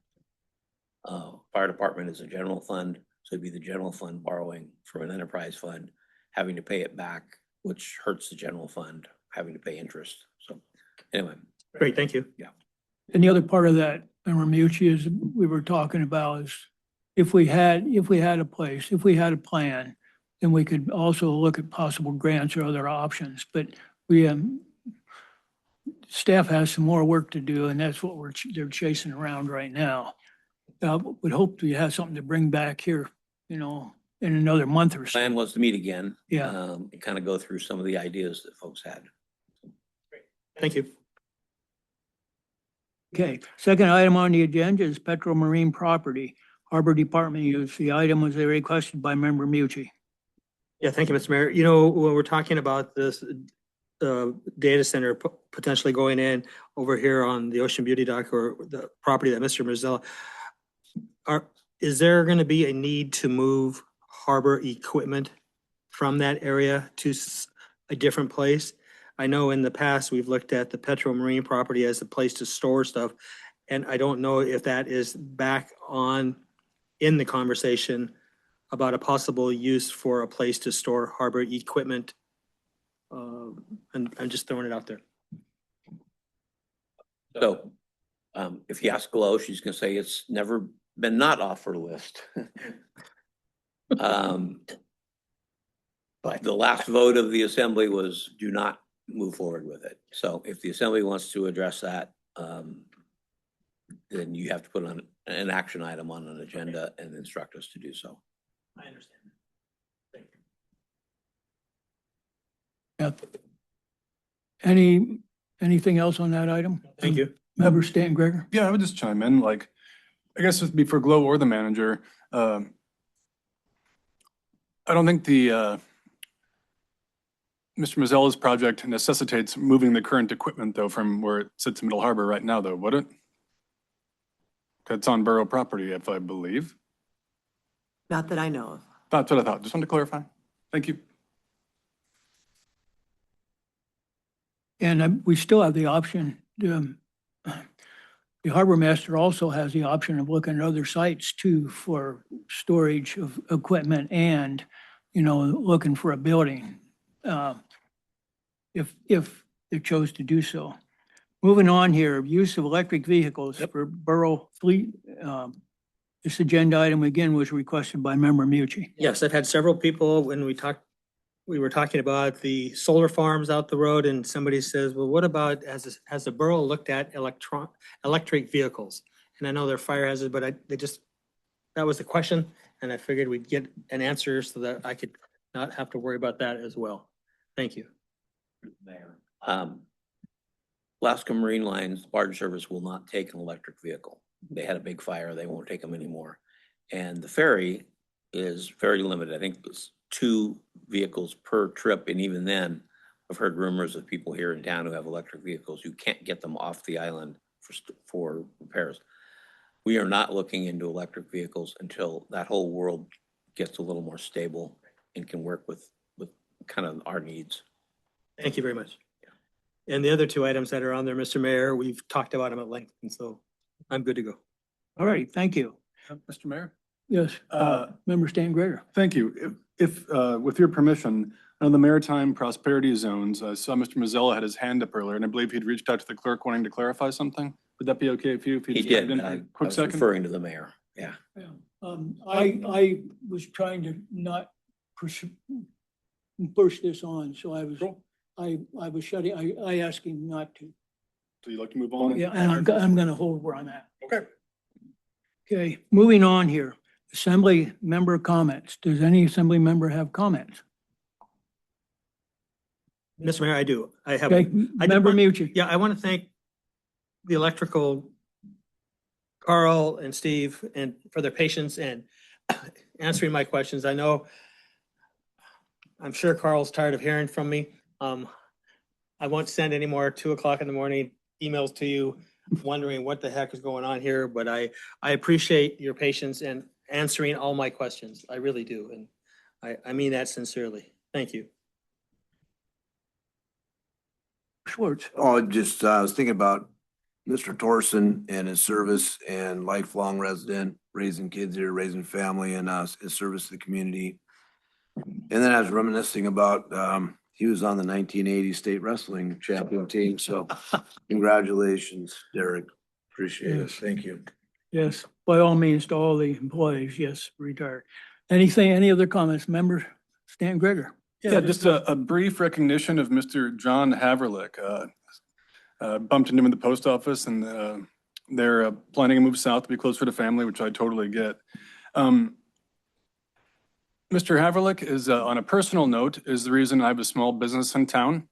At the time, he wanted to really promote small business, so we were looking for office space and he's like, well, $100 a month or 10%, whatever's less. So as a new business, he just more or less gave us the space, built us the space, in fact. And we've been in business going on 17 years now, and that's because of John Haverlick. We were looking to, at several different locations, some of them not here in Petersburg, and I'm very grateful on a professional level to just wanting to support small businesses in the community. And on a second recognition, and I don't know if this is a thank you to John or not, but Mr. Haverlick was the one who convinced me to originally run for the assembly.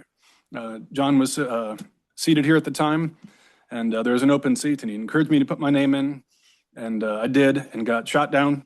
And then he apologized, like, I thought you were gonna get appointed. We didn't, that's the way those things go. And a year later, he came up to me and said, I really think you'd be good at this role. I'd like to serve with you. And so Mr. Haverlick has shaped my life in several different ways, and just wanted to publicly recognize that goofy son of a gun, Mr. John Haverlick. Appreciate you, sir. Thanks. Other recognitions? Member Newman?